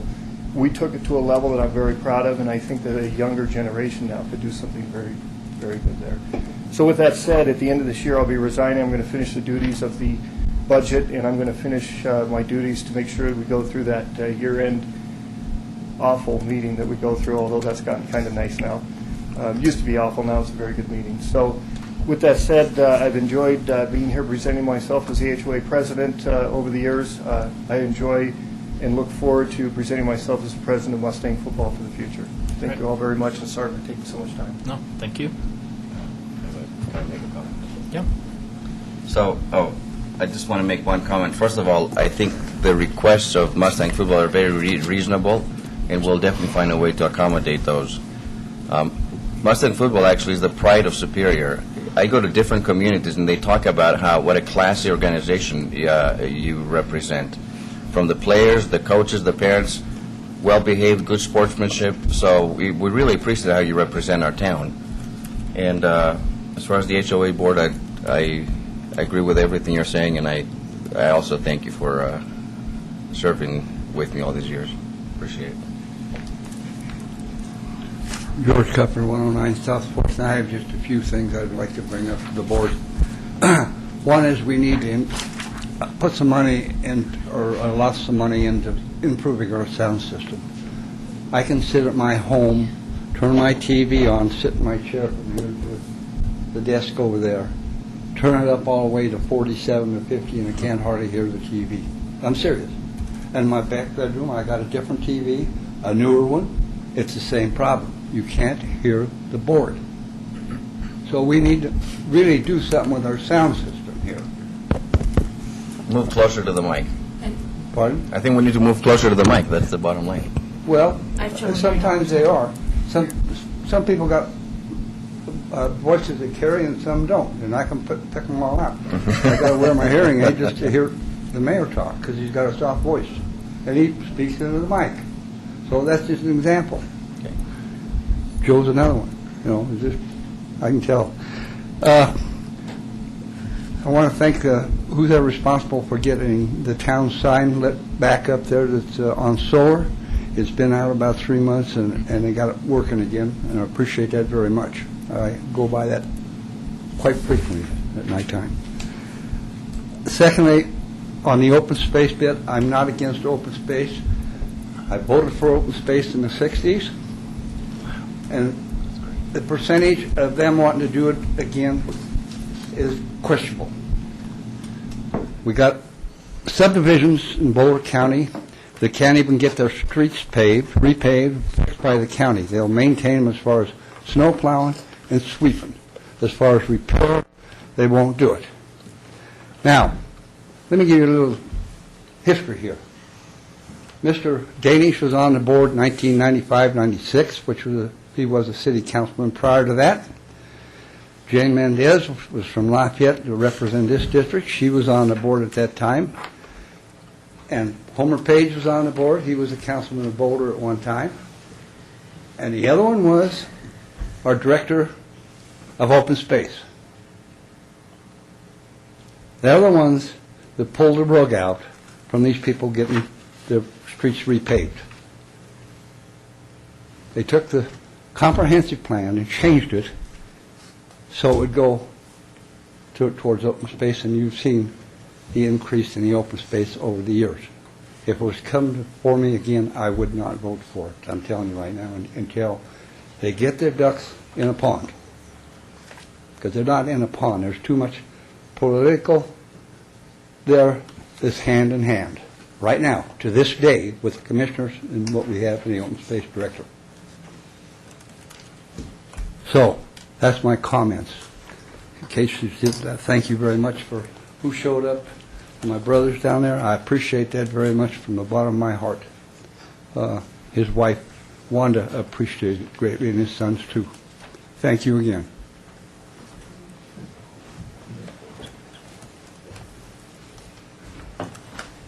I'm also George Kuffner. I'm at 7520 West Coal Creek Drive. I've got a few questions I'd like to ask tonight.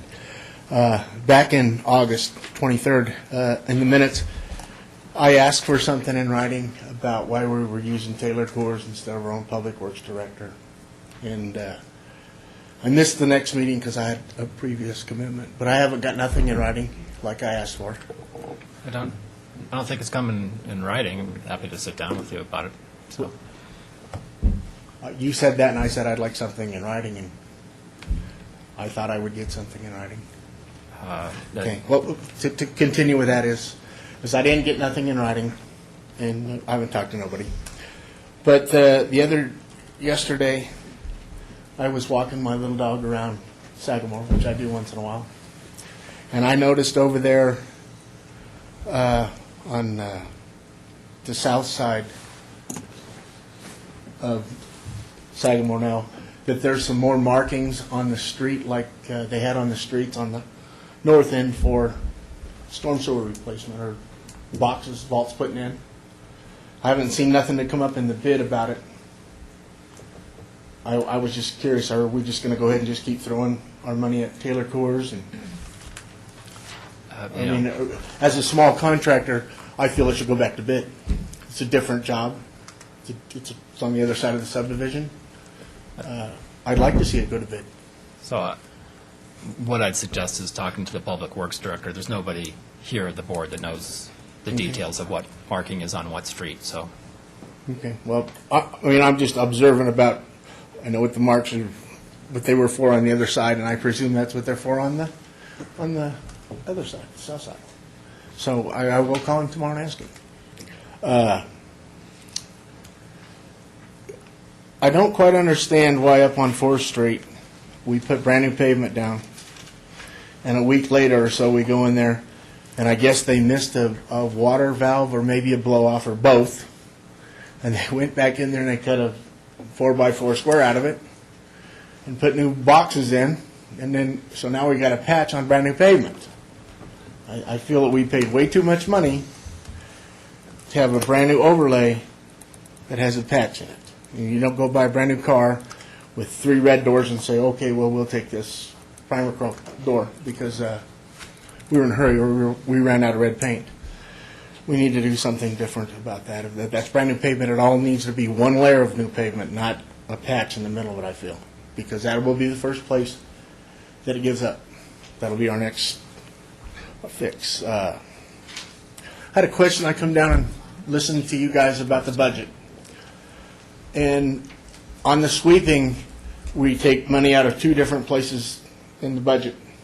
But the grand total that we take out for the budget for sweeping, they put in there $25,000. The sweeping contract is $19,357. I'm just curious why we have the extra money in the budget if we've got a contract for the $19,375. Just curious about that. Now I guess I'll get to the tough one. I'm the citizen that is concerned about the asphalt at our reservoir. We have thousands of tons up there now. The way it's put in there is it's all tapered back to the south. It's only about, God, if it's 35 yards from the water, I'm stretching it. And it's all running back to the south. So when we get a downpour, that's going to go into our reservoir. And I don't care if the state of Colorado says we don't have a problem with that. 100 years ago, people had enough sense that you put your outhouse at the bottom of your property and you put your well at the top, so you did not contaminate it. We have no cross connections with Broomfield nor Louisville if that problem occurred tomorrow morning. We would have a contaminated reservoir. And the real truth of the matter is these guys had a place for this rotomills to go, but elected to put it all up at the reservoir. Only because of a personal matter, I feel that they're up there. But now I feel that they're up there, and I spent a lot of time. I've called the city Boulder, and his response to me was, "You need to call your water superintendent." I says, "We don't have one." He said, "They would never do that." I said, "Well, what do you guys put around your potable drinking water?" Riprap, period. So I called Lafayette. The guy at Lafayette said, "Well, we may use a little bit of rotomills to build a road around it, but only a minute amount to try to keep the mud ruts out. Not a bunch. No storage piles, no flattening out, no thousands of tons." Louisville, he couldn't believe we done it. He can't believe that we did this. I called Erie. Their response is the same. In fact, so then I got a number for a guy from Arizona that's pretty up to date on all this. And he shows that what we have to worry about is the PAH hydrocarbon-based materials that they use in and around asphalt. That's what we have to worry about getting into our reservoir. The other thing he said is you get heavy metals out of tailpipes on cars when they're dripping water instead of burning it right. We could have contamination with heavy metals. And being a kid and growing up around here, there's other things that was put on our streets in the 70s, and we contracted to the county. And at first it was motor oil from filling stations. Well, in the mid-70s, the people decided, that's not the best thing to do no more. So then we put calcium chloride on our streets for, I would think, 3 or 4 years, and it didn't last as good as motor oil, so we had to do it 3 or 4 times a year instead of just twice. Well, then, Superior being small, when we got our pavement done, we just poured the little drain pans, we knocked the little bumps out, and we paved right over the top all of that we'd been putting on for years. So we didn't remove it, we just covered it up. And, well, once we covered it up, it was gone. Well, when we did the repair here on our streets, we went all the way down into that road base. And all that road base is now up by our reservoir. So I think we need to have it tested, drilled and tested, just like we did just off of McCaslin a week before. Or actually the same on a Friday that we were core drilling for some contaminated soil. we were up there dumping contaminated soil at our reservoir. So we have some people at the head of our ship that need to, I hate to say this, but I think they're on the job training. We're teaching them as we go along with our Right. money. Anything, any other, before we start rating personalities, can you I'm just saying. just topics, if you could. So as a taxpayer, I feel that we need to get some qualified. Okay. And I'd really like to see the town aggressively get this tested, and I don't mean in a month. I'd like to see test guys up there in a couple of days. Okay. Thank you. Additional public comment?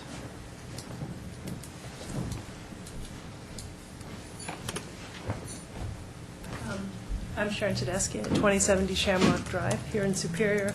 I just wanted to report the great efforts that everyone has taken. It does appear that Ron Stewart has verbal approval and will hopefully be followed up with written approval with regard to refilling to the 10-foot watermark at the Hodgkin-Harrison Reservoir. So I want to thank everybody here. One of the things in my meeting with Ron Stewart was in going forward to develop a management plan, which appears at this time will be an amendment to the Rock Creek Farm Plan, that he will be looking to the town and others to contribute to the plan. And I wanted the trustees to be aware of that and to find out as a citizen whether or not an advisory committee or what the next step would be to have the town working with Ron's group. So to Trustee Skumatz's point earlier in the meeting, understanding these project plans and what as a resident or a citizen I can do to move them along so that I'm not just a pain in the neck would be helpful for me to know what the next steps are in terms of asking if we can have advocacy that I could let Ron Stewart know. We'll work with him and his group to move this management plan forward over the course of the winter, or what I should just be doing next. Anyone has any thoughts? I'm sure that our Open Space Advisory Committee would be, more than excited to participate in the management plan. We've had a hard time getting management plans from the county, so I'm sure that we would be interested in doing that. So I'm not sure who our representative to OSAC is. So you, I guess I would pass that along to them. I completely agree. Good. So I'll maybe correspond with you via email and set up a time. Our first step will be in the next 30 days to actually get water back in the reservoir, but then we'll want to make sure that it doesn't fall off and die at that point. So I'll be in touch. Thank Great. you. Thank you. Thanks. Additional public comment on agenda items or non-agenda? That brings us to item number 6, which is presentation, which we don't have any tonight. We have on the consent agenda approval of the minutes of the September 13, 2010 Board of Trustees meeting, acceptance of the minutes of the Historical Commission, Open Space Advisory Committee, and Parks, Recreation, Open Space and Trails Advisory Committee meetings, approval of a liquor license for Costco store, final approval of an ordinance for amending Chapter 3 of the Superior Municipal Code, adoption of a resolution approving a contract with AGE Inc. for construction of the Rock Creek Phase 2 Neighborhood Trail Connection. Is there a motion? Trustee Skumatz, second. Trustee Gurguras. Discussion. I had just a couple of questions, if I could.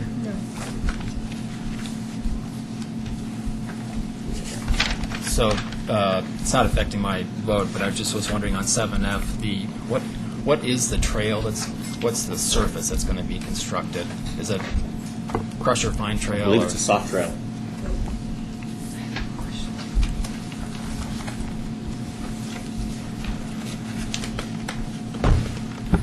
Juanita Dominguez, Director of Parks, Recreation, and Open Space. It's half concrete and then half pressure fine. So as you go along McCaslin, it'll be a concrete trail, and then as you go west, north of Key Bank, it'll be a crusher fine trail. Okay. And one quick question, I just wanted to know what the dimensions were. How many feet, how wide? The trail? Of the trail. It's our standard 8-foot, 10-foot wide trail. And then, is it half a mile long? It's about 1,000 linear feet. 1,000?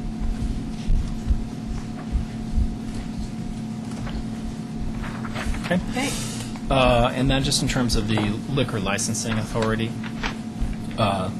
there, on the investigation report, the sheriff's department approved the liquor license, but they didn't check any of the boxes. Is that a concern for the attorney or not?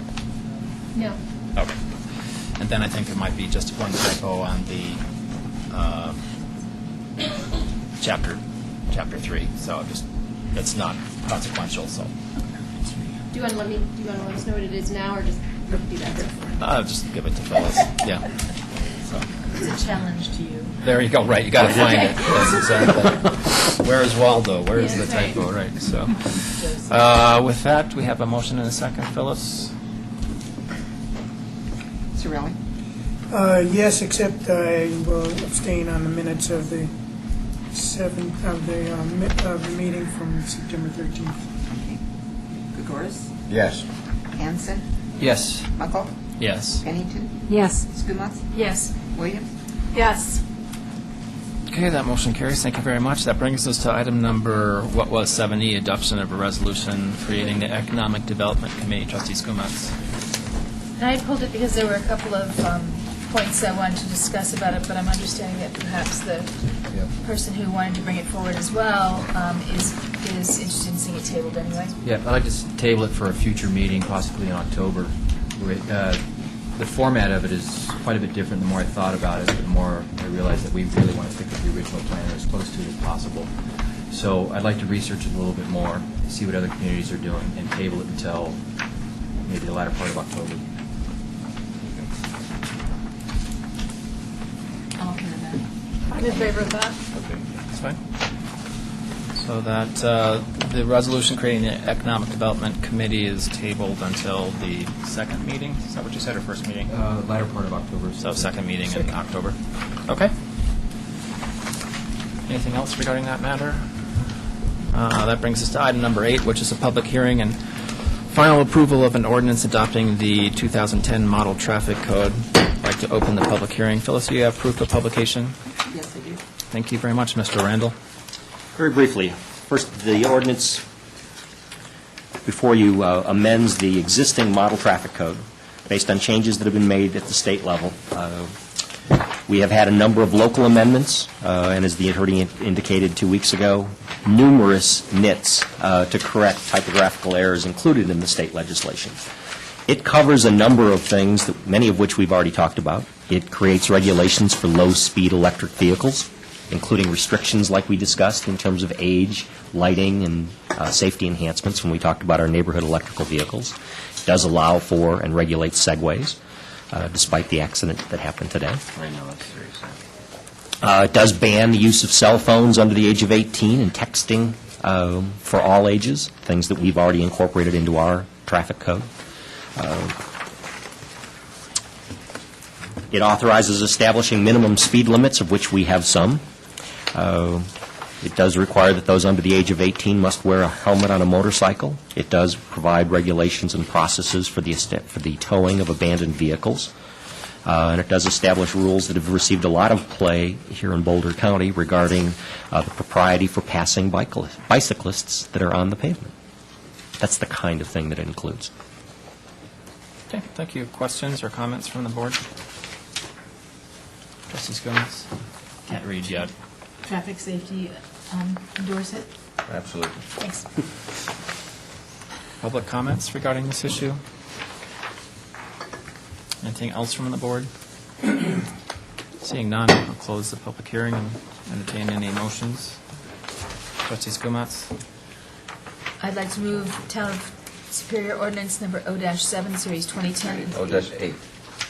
Oh, I got That's the the marked wrong up one, one. yeah. So sorry. I gave you a new copy.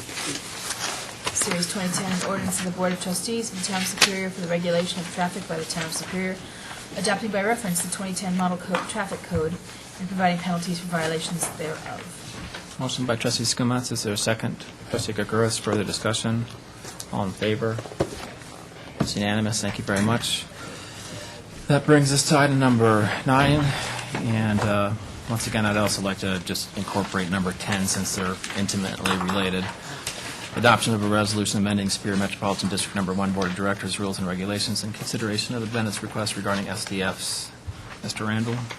Brief introduction, this is a resolution that the board last considered at its first meeting in March of this year. While the composition of the board has changed, the issue is the same. We've had a request to waive TAP fees within Superior Metropolitan District Number 1. The existing rule prohibits it. All of the guidance we've received from the board was that the rule was not going to change. So the first item that we have before you is a resolution which would allow a rule change. As it currently reads, 613 transfer of fees, no system development fees paid on behalf of one property or any portion thereof may be transferred to any other property. The resolution before you would undo that and allow for the transfer of system development fees. Okay. And I'll say that this is all precipitated by one request. I mean, I think it's the only request we've ever had, or anything that I know of, to amend the policy. And I guess, so I would like to hear some more about that particular reason why we would do that, and maybe from the Bennetts who are interested in trying to do that. So, thoughts regarding that issue?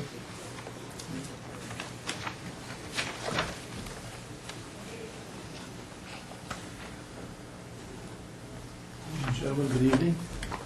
Thanks for letting me appear again. I'm not thrilled to be doing it, but you gave me the opportunity to submit a request for that. So I would like to speak to it and make some comments about this situation. I realize this is trivial in comparison to the heavy-duty things you guys are dealing with, but to us it is personal. It is self-serving for our interest. We admit that, but at the same time, it seems to be reasonable. And we've been in the process of trying to put a house down here for 2 years.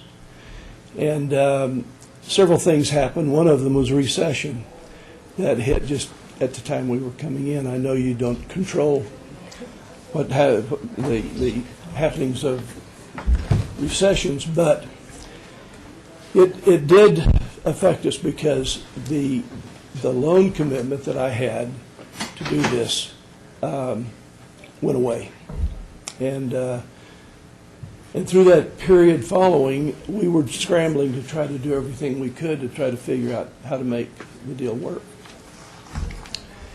And we went through several things, and when we were sitting up there on the lot adjacent to our Maple property, which is owned by Mr. Mitchell, we were not told in advance, even though at the time we were talking to the town. We were communicating frequently. The town knew our name, they knew our numbers, they knew how to contact us. But they initiated an action against Mr. Mitchell. No one picked up the phone and called and said, "Are you aware that this is happening?" So 3 days before this, Mr. Mitchell was to appear in court, we found out about it. Lou's got on a plane and scrambled to get out here to work in his defense. And we were given no relief from that. There was no reprieve. There was no advice as to what to do. And we were requesting at that time for financing's sake, to be able to make this work. We had a certain amount of money, but we were counting on financing to do it. We didn't have the adequate funds to do it just with our own personal funds. And had we been offered at that time a foundation permit, that probably would have helped us put that deal together, and we didn't know about it.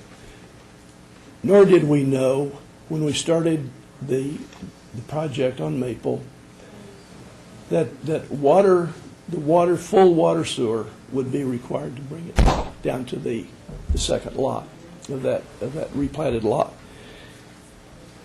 Had we known that in advance, we would have saved a lot of time and effort.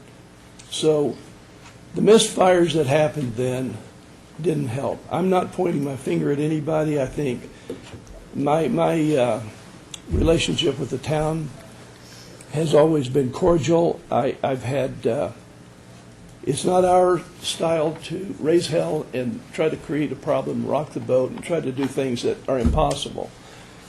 We just wanted a little house, set on a lot. So when we finally were desperate and offered the town the opportunity to buy Cold Creek here. Cold Creek is 2 lots. It's a 2-lot parcel. And we waited for several months for an appraisal. And because we had had a conversation about it and with the idea that, the town was interested. And that they were going to do an appraisal and they would make an offer that would represent fair market value based on a real estate appraisal. When we finally got the offer by email, it gave us the chance to sell to the town both lots for $75,000. That's $3,750 apiece for lots that had been selling, some of them pre-recession, where they had the tap fees for $135,000 in that range. Some more, but at least in that range, you could if you wanted to back off of that even to $100,000. $3,750 was not a good faith offer. Or we could take a $25,000 price for each lot, and then we would get our site development fees. I don't think that's good faith. I don't think that's something that the town can be proud of. If somebody offered you for services that you were looking for at that kind of a deal, I'd like to know how you feel about it. It doesn't make you feel very good. And I love Superior. I think you guys do a great job. I think that you devote a lot of your time to public service, and I really admire that. But all we're trying to do as just single individuals is get our house down. What we're dealing with right now is the same issue. The house is on the lot. We're ready to excavate. But we're asking you, out of just fairness and good faith, considering what's gone on, to let us have those fees. I know that the rule says that you can't do it on separate lots. Well, it's just the same lot. That we could have, had we torn down the old house, there'd been no question we could have done it. Had we attached the new house to the old house, we could have done it. We didn't think that either one of those was a good choice. And we felt it was reasonable under these circumstances to say, we'd just like to have those tap fees. It helps us right now. And I think that it would give us a lot better feeling considering that we have maybe not been treated completely in a way that is above board. So I hope that that's not sounding too sour grapes, because it's not our style to point fingers and blame somebody else and try to ask for things that are unreasonable. I don't think this is unreasonable. So I'm asking you to do that, and that's basically my comments. If you've got any questions for me, I'd be happy to answer it. If I'm wrong to Mr. Randall, you're welcome to challenge that. Well, I guess I have a couple of comments and then a question for you. So what would you anticipate that you would do for the tap fees for the older house there? Say that again? So you need tap fees for both structures. Well, no, we know that by taking the tap fees for the move-on, we're relinquishing the tap fees that exist for the 122. So what we do in regards to that property, and we don't know. We're undecided exactly. we've got ideas, but regardless, if we do something, we're fully understanding that we would pay for the tap fees at that time. And do you have a timeline for that? Well, the way we're thinking is that it would be within 6 months to a year. Okay. And otherwise, you would anticipate tearing down the other house and moving the building onto the lot that has the tap fee, so the SDF paid for already. Is that true? Well, that wouldn't be a requirement for the tap fees. If you wanted to use the location where the tap fee is paid for. I think that you said this during the meeting, that something about demolishing it or crushing the building or whatever, and then putting the house on that lot. Is that? We were open. We considered that if that was necessary and required, we would do that. Okay. We didn't want to. It's a historic home, really, and I think it has value to the overall effect of the town. Okay. Thank you. So I just want to make a couple of comments. So sometimes I feel like we make sport of beating up the town manager, but the town manager did the only thing that he could do. The board gave him direction regarding trying to come up with some transaction and real estate price, and it's all a business decision. And so, if you have some problem with that, just focus it this direction here. So. And he doesn't have the ability to approve any changes in the relocation of a tap. So you have to, if you have any problem with that, once again, direct it at the board, because if he did something wrong, he actually might be liable for doing something that would be against the rules and regulations of the district. So once again, thank you, Mr. Randall, for enforcing what the rules and regulations are. Maybe, if they're fair or not, that's his job, and that's what we've asked him to do. So, once again, if you have any problems, just direct it this way. So, that's the only comment I think I had for the moment. Questions from the board? Other questions? Trustee Pennington? Mr. Bennett, could you clarify in this, on the Maple property, I was, could you clarify what those two offers were on that property, and the $50,000 one particularly? We've never expressed an interest in property on Maple. No, I'm sorry. Now I'm confusing the issue. The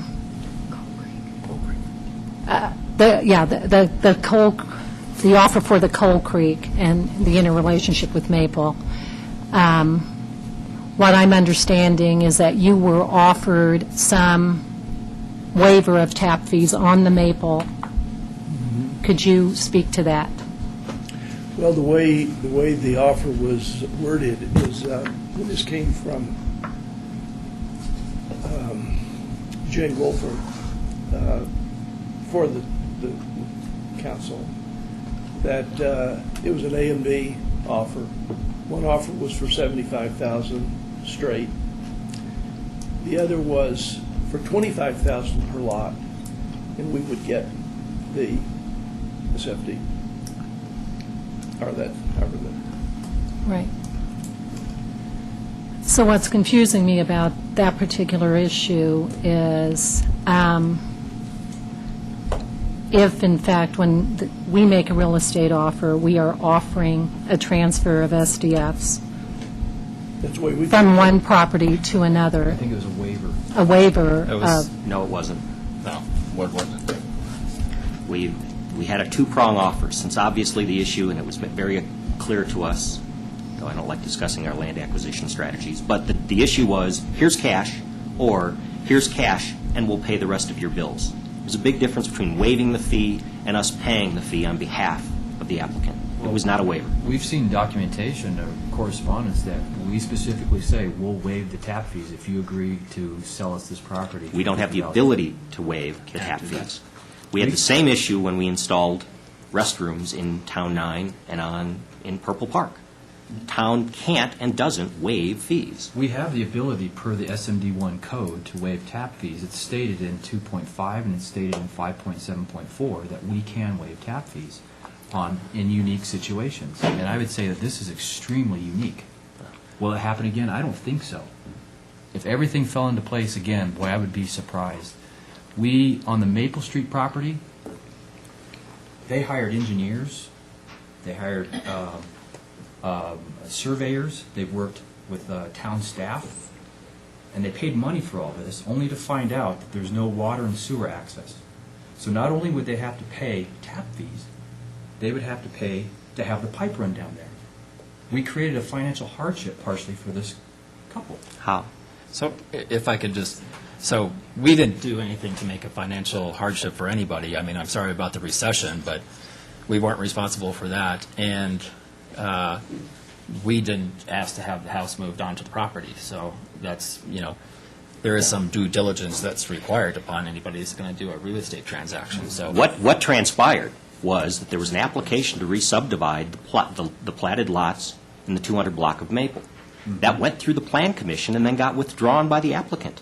Well, with all due respect to everybody involved at that time, we didn't inform them that they had no access to any water or sewer, that they would have to run pipes down there. We didn't tell them that, but we told them that they could subdivide the property, but we never told them that there's going to be this additional expense on top of what they paid to have engineers and surveyors come in.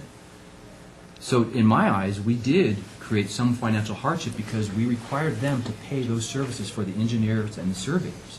So they had money. They needed that information in order to submit their application to replat. I understand, but we should have at the time let them know, hey, are you aware that there's no access to water or sewer here? Or that you're not going to have the right to move what you have at 122 Cole to 202 Maple?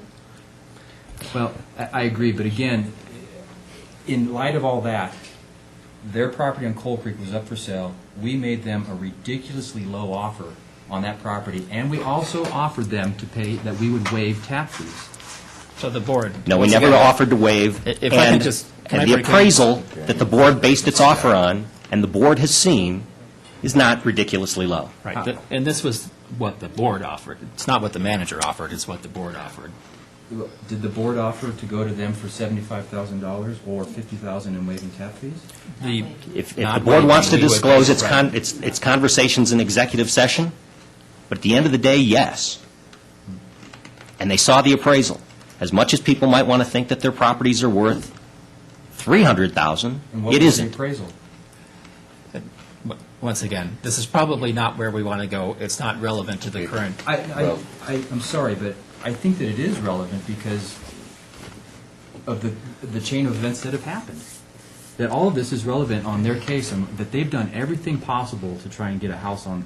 They've even offered, if they could get a foundation laid due to their financial problems, that they would pay the tap fees later if they could just get the house on the foundation. They couldn't get a loan for the home because it wasn't on the foundation. I don't have knowledge of that request. It certainly isn't in the stuff that's before us tonight. Director Gregorus. Yeah, I'm a director right now, so I need some legal clarification. Sure. As directors, do we have the authority to waive on a one-time basis fees, yes or no? So this is, the attorney can chime in. So, this is section 5.4.3. Neither permits nor associated system development fees are transferable to other properties. So that's just a verbatim from our rules and regulations. The manager in 8.2, it's clear that he doesn't have the authority to do that because that imposes a financial burden upon the district, and he's not allowed to do that. So the manager can't do that. Yeah, I wasn't talking about the manager. I was asking based on what Trustee Hansen said. I'm getting there. So there are reasons that we do this. I mean, we just finished the budget for SMD number 1 and have done a rate study. So there's these rates are reasonable. They're spelled out, and it's required that everybody's being treated fairly, so everybody has to pay the same tap fee. So we do have powers, and the attorney can correct me under 5.5.4, I think, not to waive any fees, but to come up with some, I believe it's a contract or whatever, that we could enter in with the applicant. So we have some latitude as not the manager of the district, but the board has some latitude giving an extraordinary, it's not a waiver of the fee, but coming up with some other contract, so. Is that? Sure. Do you want me to address that? I think Trustee Hansen specifically referred to two sections. One is Section 2.5. It's called Modification, Waiver, and Suspension of Rules. And this goes back to the discussion we had in March. There is authority in here for the board to waive, suspend, or modify the rules.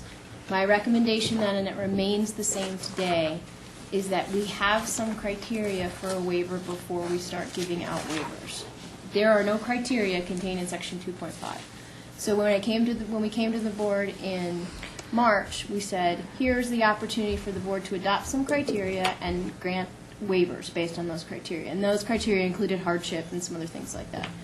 So there is authority in 2.5, but it's always been a recommendation if we want to start exercising that, we have some objective criteria to do that. The risk that I see is if we start granting waivers with no criteria, the next one that comes in, we're not going to have the ability to say no.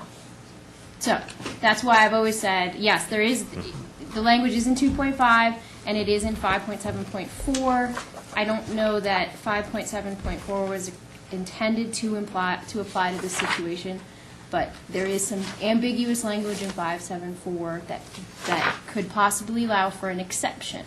Again, my recommendation is still that we don't start granting arbitrary exceptions or variances without some criteria to tell future applicants when we are going to do that. So that's my long-winded answer. Okay, thank you for your answer. I appreciate that clarification. So, first of all, I agree that we need to have some objective criteria. As a board, I would hope that we would take that upon ourselves to create that. At the same time, I think that the Bennetts have been up here a time again and again and again. Months are turning into years. And I would propose that we as directors take a vote tonight to grant them or not to grant them. That is on the record once and for all, then to put this to rest. Can I make a couple suggestions? Would that be okay? So, I mean, what are the issues? Everybody has to pay tap fees. There's one tap fee going to one building on a lot adjacent that they want to transfer. I think the Historic Commission came forward and said, we want to preserve the building because it's beneficial for the town to preserve an historic building. And I think I heard that Mr. Bennett said that he'd be willing to pay the SDF for the transferred tap within 6 to 12 months.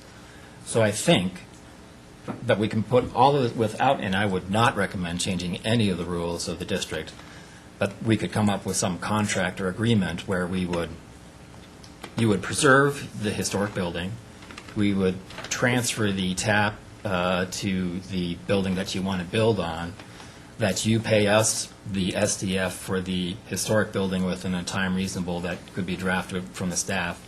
And once again, I would not recommend changing the rules and regulations.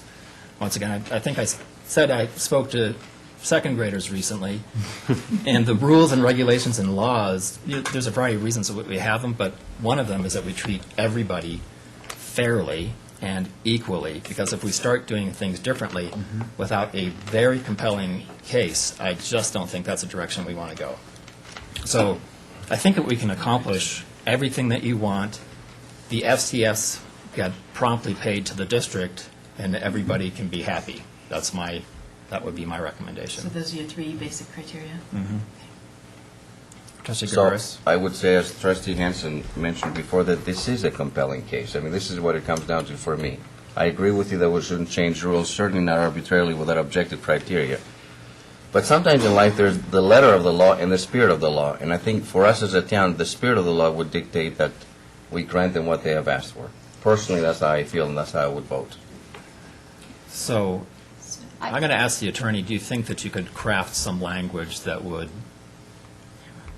more concisely state what my desires would be to have all the... Let me try to clarify. So it seems like what you were asking for is instead of an amendment to the actual rules and regs that we have in front of us, basically side agreement with the Bennetts that says, here's what we will do. And we will allow the tap fees to be, quote, transferred to the new property, but we're not really allowing a transfer. What we're doing is allowing a delayed payment, and as far as I can tell, right? In a way. And the delayed payment would be within 6 months on the other property. Is that Correct. correct?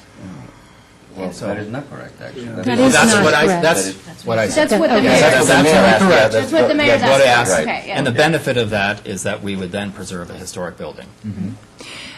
If I may, I've actually spent about 2 weeks now gathering the history of the grant of these originally. I've spent 2 weeks gathering all related documents to this. And short and sweet, this was a rectangular plot that was, it was a rectangular piece of property that already, and has for its history, been 2 lots. It's always been a double lot. However, because of restrictions, you can say by the code or by the town on it, the Bennetts were forced to replat. So rather than have the horizontal divided this way on the plot, on the lot, it's now divided this way. The fact is, it's always been the exact same property. And Louisa's mother acquired those taps. She didn't have bathroom in it. She didn't have any plumbing in it. She never needed the sewer. She had an active well. She never needed the well. And the fact is, after the grants of the SDFs were granted to the community at that point in time, when most of the wells had gone dry, she actually moved. So she never lived in the property after the grant of the SDFs. So had she at that point wanted to put the tap, wanted to run the service lines to the tap, she could have run them anywhere on the property. She could have run them to the north end where the house is. She could have run them to the south end where you're talking about right now. But the bottom line is she paid standby fees for 20 to 20-some-odd years to reserve the right to use those SDFs somewhere on that property. And so I am totally in agreement with most of what the mayor is saying. However, I do not want to hamstring this couple into agreeing to pay in 6 months the SDFs on the historic home portion of that 2-lot piece of property. They've already paid, they've already got one set of SDFs, which I believe they should be able to use wherever on that piece of property they want. So it's the Brown House, great. If they wanted to tear the White House down and put the Brown House there, great, but they want to use the south end of that lot. I don't think we should restrict anything we do to making them then come up with in 6 months or 12 months with full SDFs for the historic home, which is never intended to be hooked up to water or sewer if it remains a historic home.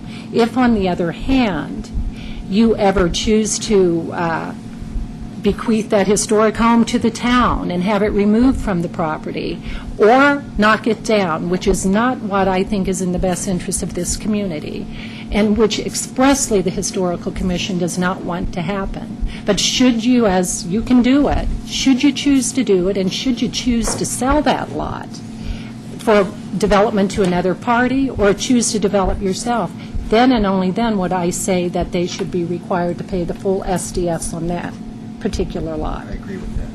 So, every resident, no matter the historic nature or not, has to pay a tap.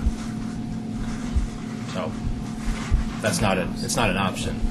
So both buildings, if there's somebody living in them, have to have a tap. But there's nobody living there. Correct. So the compelling interest that I think the town has, not the district, the district has no compelling reason here. The district is purely an enterprise. We have specific rules to treat everybody clearly. It's spelled out. Anybody can know. So the district has no compelling reason for this. But the compelling reason for the town is to preserve a historic building. So I'm saying that we should enter in a three-way agreement where the town would have the ability to preserve a historic building, because that's in the Correct. town's interest. The Bennetts can be able to get a foundation and be able to build, basically immediately. And he said that they'd be able to pay. So Pay what? pay the SDF for the historic building. Well, I disagree entirely with the requirement. I don't see any logic to requiring them to pay SDFs for a historic building that never has and never will be, in all probability, hooked up to water and sewer. No service lines will ever be there. Well, I'll ask you, at the last meeting, you expressed some interest in preserving the building so people could move in there because of the historic nature of that, so it wasn't represented that they were going to leave it empty. Well, the main thing is that because it is my wife's home, she would prefer that it not be torn down. If we were to say remodel the house down the road, we would expect to pay the new fees on it. So it's not like, it's you pay it now or you pay it later. Right now. So it's all going to be inhabited, remodeled one way or the other. So. But a 6 to 12 month, when and if the Bennetts choose to remodel it and make it inhabitable, if it's 5 years, or when and if they choose to knock it down, if it's in 5 years, they will be required to pay for SDFs at that point when they put that an inhabitable residential piece of property on it. But I don't understand the 6 to 12 month requirement. Because he said that he'd be able to do it. Well, optimistically, yeah. If that's our only choice, I would prefer not to be in that much of a corner. What can I ask you? What would be? I don't know what your finances are like, but do you have a timeline that you think would be reasonable? Well, I think what we're talking about is to do something within that time frame. But I'm an optimist. I think that would be likely to happen. But at the same time, it kind of niggles at the back of my mind that 6 months goes by awfully fast. So be sure that you can live with what. 12 months or something like that. I'm sorry, I can't hear anything. I'm just wondering, so there was an interest in preserving the building, and I think that we all agree with you. I think it's, I'm changing hats here.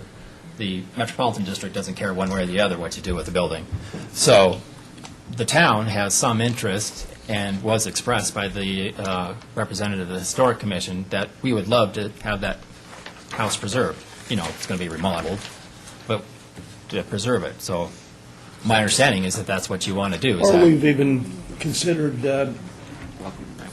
donating the house to the town. If that's one way to not tear it down, we would work with that. Okay. And in all likelihood, should you donate that historic home, I would not see that it would be on that property, that it would probably, most likely, be moved. Right. Which in that case, I find it inappropriate to pay for SDFs on that particular property when we have no idea what the future lies, should you donate that house. Yes, thank you. Although I don't think the town has ever expressed any interest in that, but okay. The Historical Commission Attorney's has. leaning forward, which always makes me. That's good. Go ahead. Sorry. The Historical Commission has expressed interest in that property. Right. So Right. contempt. In the home, the White Home. Not the property. Twice. Right. My confusion. So, and once again, if they move the house, they'd have to buy a tap then anyway. Excuse me? You can't move a building onto a lot and then not pay an SDF. I think we've learned that. That was what I was going to say. Is no matter where it goes, there still has to be an SDF paid somewhere. If they donate the house to the town of Superior, for the town of Superior's preservation, and They- then sell the lot that it used Right. to be on. Right. When they sell that lot, or when they develop the lot, SDFs will come into play. Yeah. But if this doesn't happen for 5 years, they don't come into play for 5 years. I just feel that 6 to 12 months, what months I've heard here, is arbitrary.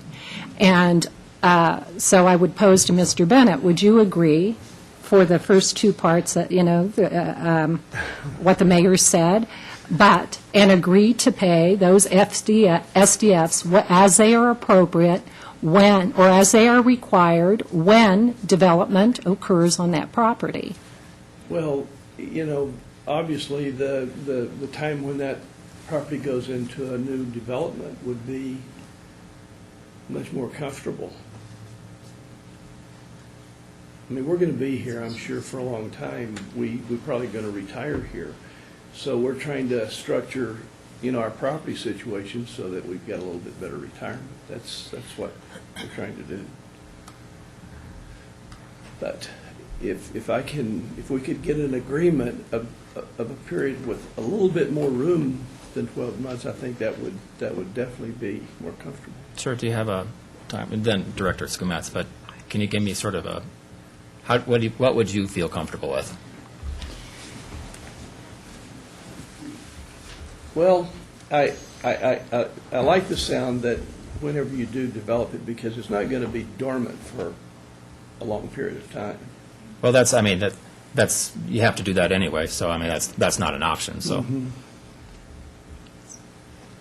Why isn't it an option? because if you're moving into a building without a tap, you have to buy one.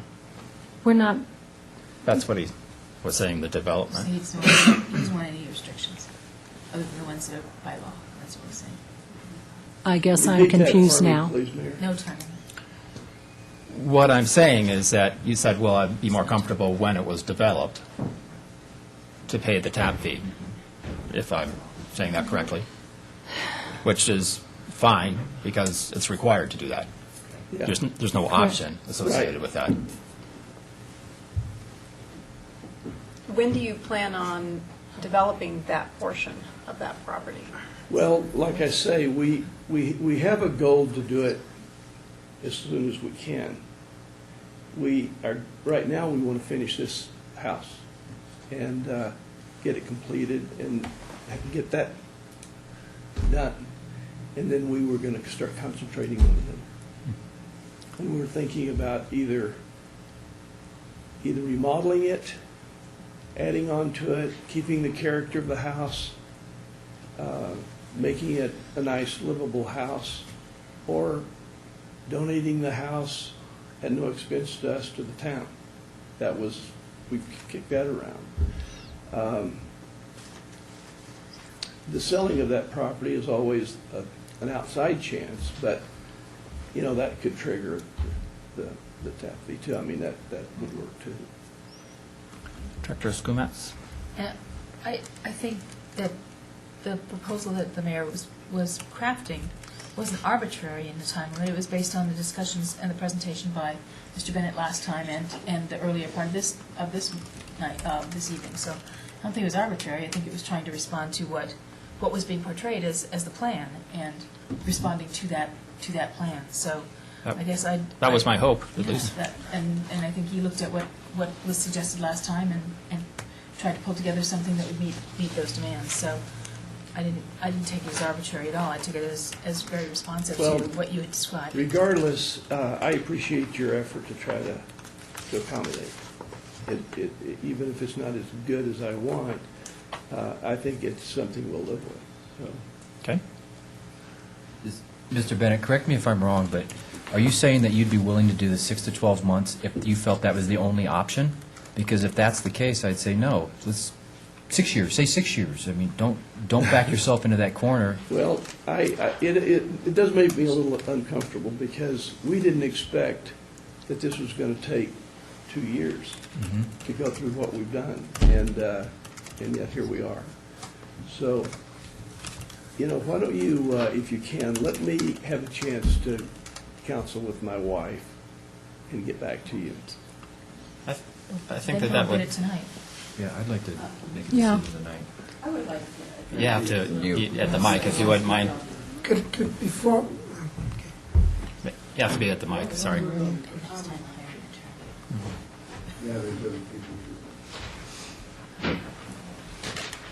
Hello, I'm Laurel Russell. I live at 212 West Maple.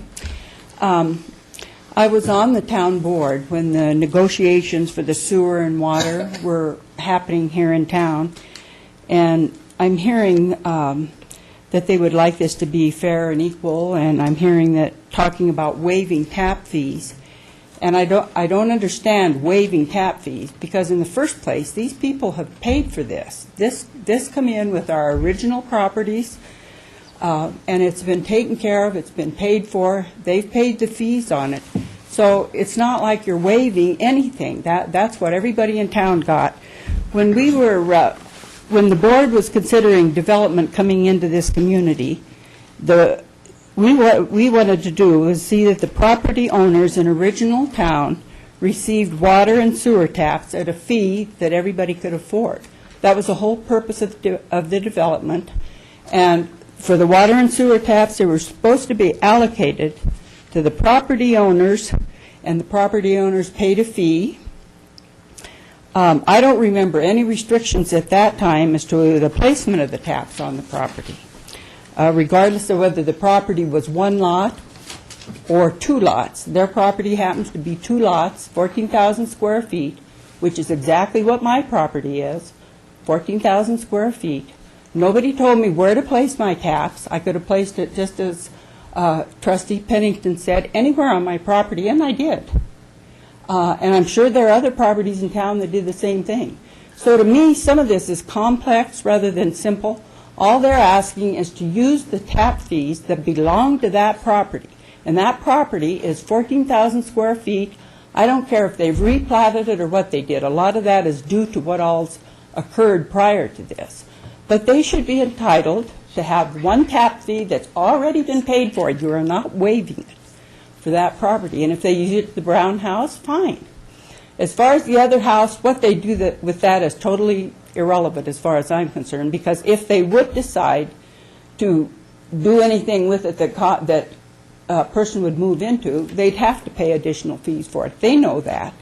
But I think that's just disguising the whole issue here. All they want is their tap fees for the one property, for the one house. Whatever happens to that White House, I can understand Mayor Muckle not wanting to miss out on tap fees if something happens. But I have no idea what they'll do with it, whether they'll donate it to the town. They probably don't right now. But to be committed to paying additional tap fees for something that they probably won't ever use. I mean, how many historical homes had sewer and water? None. They might put a bucket and a well out there if it wanted to be really historic. But anyway, I feel that they've been allocated a tap fee, they paid the fees for it, and I think they should be allowed to choose it as they choose, or to use it as they choose, just like everybody else in town did at that time. Thank you. Okay. Thank you. No. Good evening, ladies and gentlemen. Rick Kupner, 411 West Charles Street, Superior. Been a resident about 60 years. I happen to be one of the people that was sitting on the board when that water tap was designated for that property. At no time did we ever, as a town, the Metro District had nothing to do with those taps where they went. The town of Superior paid for those water lines and those sewer lines. The only thing the district owned was the water in the lines, okay, through a grant that was given to us through the state of Colorado. You know, I wouldn't even come tonight because I figured it was going to be a pretty easy deal. You know, Mayor, you're standing there, you're holding them hostage as far as I'm concerned, and that's why I got so mad. You're sitting there telling Mr. Bennett, okay, well, if we waive something, which they ain't you ain't waiving nothing. They own those tap fees. It's already theirs. You know, Louise's mother has been paying $6 a month for the last 20 years to have that. If she wouldn't have paid that, she'd have lost that. Then the town could say, no, you ain't got those no more.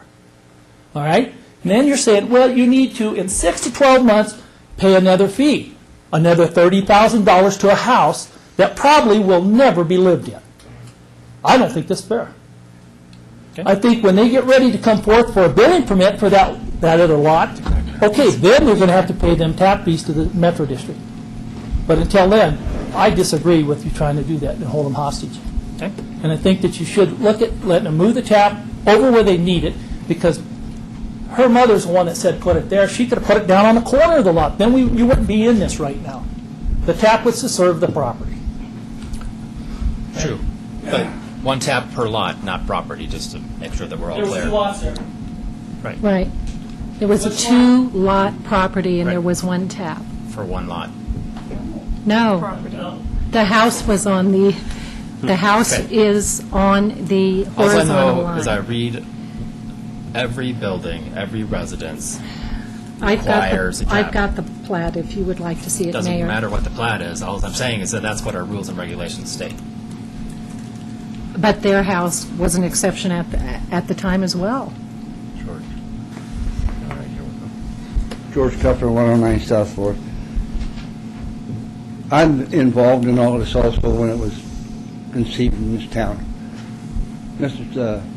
Gardner does own those water and sewer taps, just like everybody else says. Any tap in this town that people own that have. There's only about 14 more taps in this town that's in the condition, or probably like the situation which she's in. There's no reason why we should hold her up because she owns this tap piece. The town, like Rick said, and I agree with both of these people that spoke, does not own the taps. If somebody pays for something, that's what they're paying for. She's paid for the sewer since 1982. And you're telling me she can't use them on her property when the lots were combined? Wrong. No, just to be clear, that's not what anybody said. I'm serious. I can't understand. We're really not, you're trying to control us under the Metro District up there. We were not in a Metro District, sir, and we're serviced by the Metro District. So don't be bringing and say everybody's got to have a water and sewer tap on there when they go put on there. Well, I've got one and I ain't got a house on it. You're going to tell me I got to put another one on there? No. I don't think that's what I said ever. Okay. I think, Mr. Guevara? I agree with some of the speakers that I think we need to separate Maple from Coal Creek. Keep them separate. Let's just deal with Maple for tonight. Maple or? I'm sorry, Coal Creek, the other way around, yes. Yeah, it's first. It's first. Because it's, Right. Let's just deal with that for tonight. And if and when it gets developed, sold, refurbished, whatever, then we'll deal with that as it comes up. That's. And the question is, I continue to be unclear, is that easiest to do under 2.5? Or I don't agree easiest? with you doing it under any of it without an amendment. So you all can Right. ignore my advice and do it without an amendment to the rules. But my recommendation is that we amend the rules if you want to allow for this. And there's several different ways to do Right. that. We could either waive them or allow a transfer. The waiver was the resolution that we gave you back in March. That is one way to get this done, or the other is to allow for the transfer by amending the rules. So, thank you for that.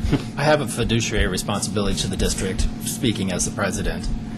And as the fiduciary responsibility, I have to say that waiving a tap fee would never be a reasonable option. So I appreciate you putting the language together. But in good faith, I'm here to do what's best for the district. That's why we're all sitting here, is to do what's best for the district. The, under my understanding, again, if you look at this as a two-lot property, then for 50 years or 100 years, and look at it as a two-lot property right now, which is what it is, their heirs have purchased and paid for the ability to use one set of SDFs on that property. And I strongly believe they should be able to use one set of SDFs on that property. I would like to see under 2.5, first I want to say, this juncture or joining of unique factors that this couple is coming forth to us will never be duplicated on any other property in original town.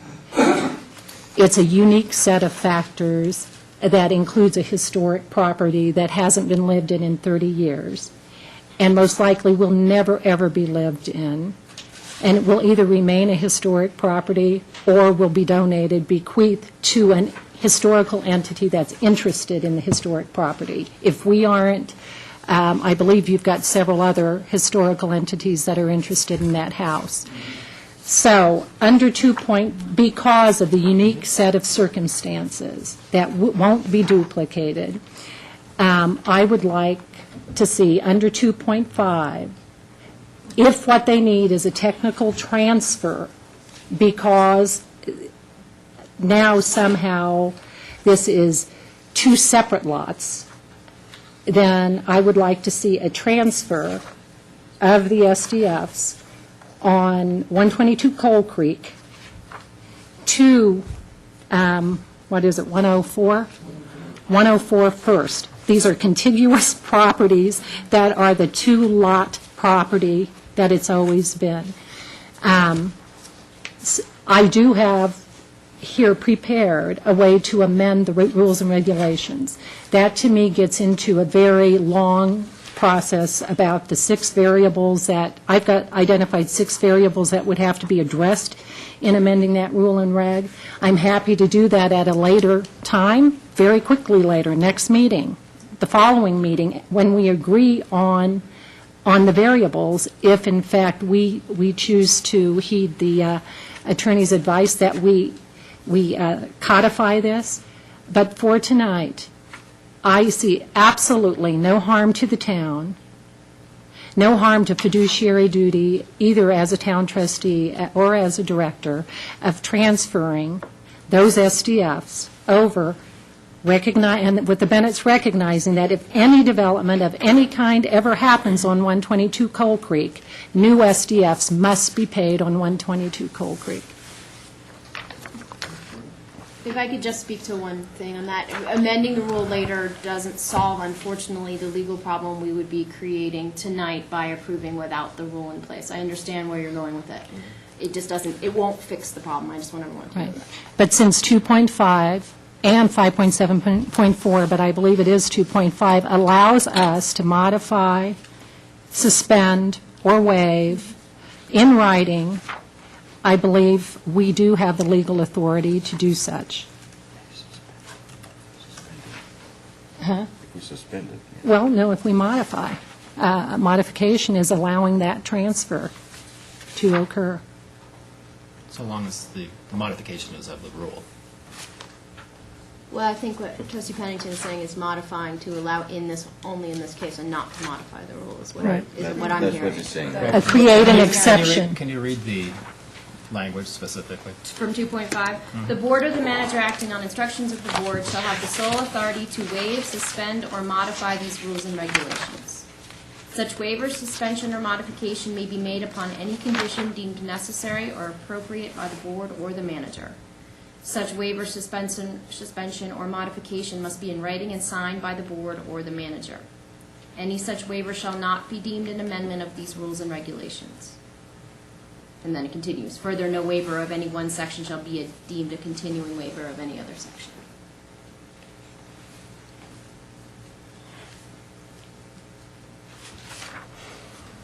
Okay.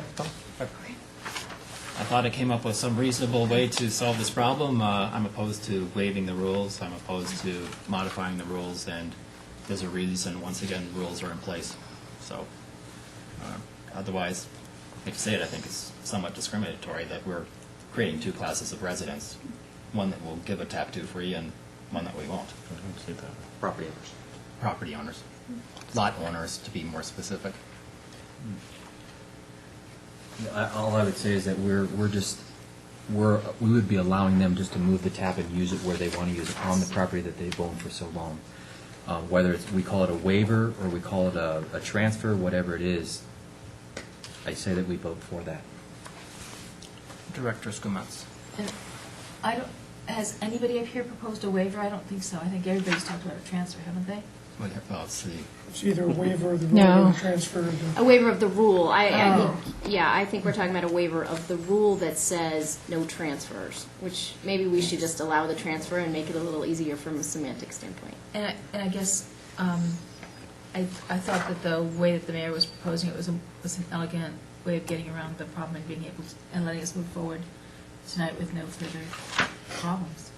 And I don't have an issue. I think he laid out the criteria that I've heard mentioned multiple times, and I think they were good and narrow criteria.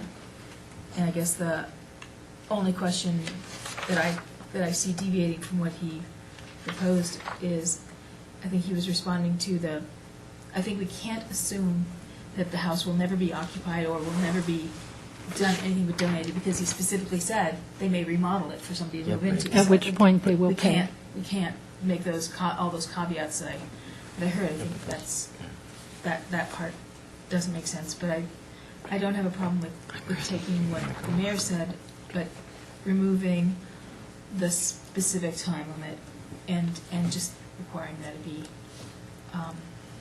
done if the property becomes inhabited. Director Pennington, I'd actually like to make a motion, if appropriate. anytime. I'd like to move that we allow the transfer of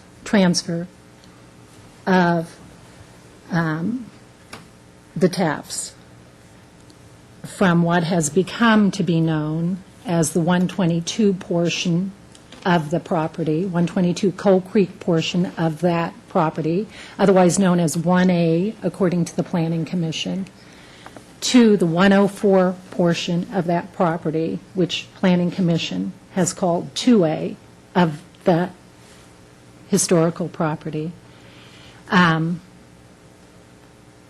the SDFs from one to the other, with the full knowledge that should 122 Coal Creek ever be developed, full SDFs would be required on that property. I think your motion should very specifically denote why, or as part of it, incorporate why that property is being considered in that way. And a motion that only says that is much Okay. too open-ended. It Okay. has to say Okay. historic Well, house, has to say other Okay, things. recognizing the following. It has We had a been, motion and a second, all in favor, then we can try another motion. All in favor of that? well, I think Chris can retract his second, correct? Not technically. Or a friendly We're amendment. just doing a little Robert's rules here, so I think that died for, everybody in favor of that? Okay. Okay. So that So died. can I start over? Yep. The transfer of the SDFs from 122 Coal Creek, Lot 1A, to 104 First, Lot 2A, of this historical property, recognizing that Lot 122 Coal Creek has a historic home on it that is of interest to the town of Superior, and the town of Superior, which has no interest in seeing that house destroyed. Okay? Recognizing also that the tap fees have been duly paid for, the standby fees have been duly paid for, and that original SDF has remained unused for the full life of the ownership. And recognizing that this particular set of owners is common owners to both sets of property. And can I just ask before there's a second, how do you preserve the historic house? How do I preserve it? Because that was part of the criteria. The preservation of the historic house? I will leave that part of it open-ended. I am not going to get into how a historic house is preserved, but that is the stated interest by this couple in not having to tear down a historic house. It's the stated interest of the Historical Commission in not forcing them to tear down a historic house. So at this point, I recognize that there is a historic house on that property, and that's all I'm recognizing. Okay. So motion, there's a second, I believe, for the discussion. All in favor? I just Oh, yeah. questions. Mhm. Okay, so is that motion an amendment to something? Is it a contract as you proposed? How does it work? The way it was proposed was a waiver, an exception to the rules to allow for the transfers. It's an exception to 6.13. Okay, motion and second. Further questions or comments? All in favor? Hanson, Shirley, Schoolmatz, Williams, Gregoris, Pennington, opposed, Muckle. That carries. All right. I think we're done. That brings us to... Does that mean that item number 9 is no longer? Yes. That's correct. We might come to a different decision. Just want to make sure. No, that's why we had it discussed together. That brings us to item number 11, which is an executive session to consider personnel matters, CRS 24-6-402, Plan 4, Plan F, and for the, to receive legal advice with the site previously mentioned. So, is there a motion? I'll make a motion. By trustee Kagros, second by trustee Skomatz. All in favor? All in favor? Sorry. All in favor? Yeah, we're all. Unanimous. Thank you very much. We're in executive session.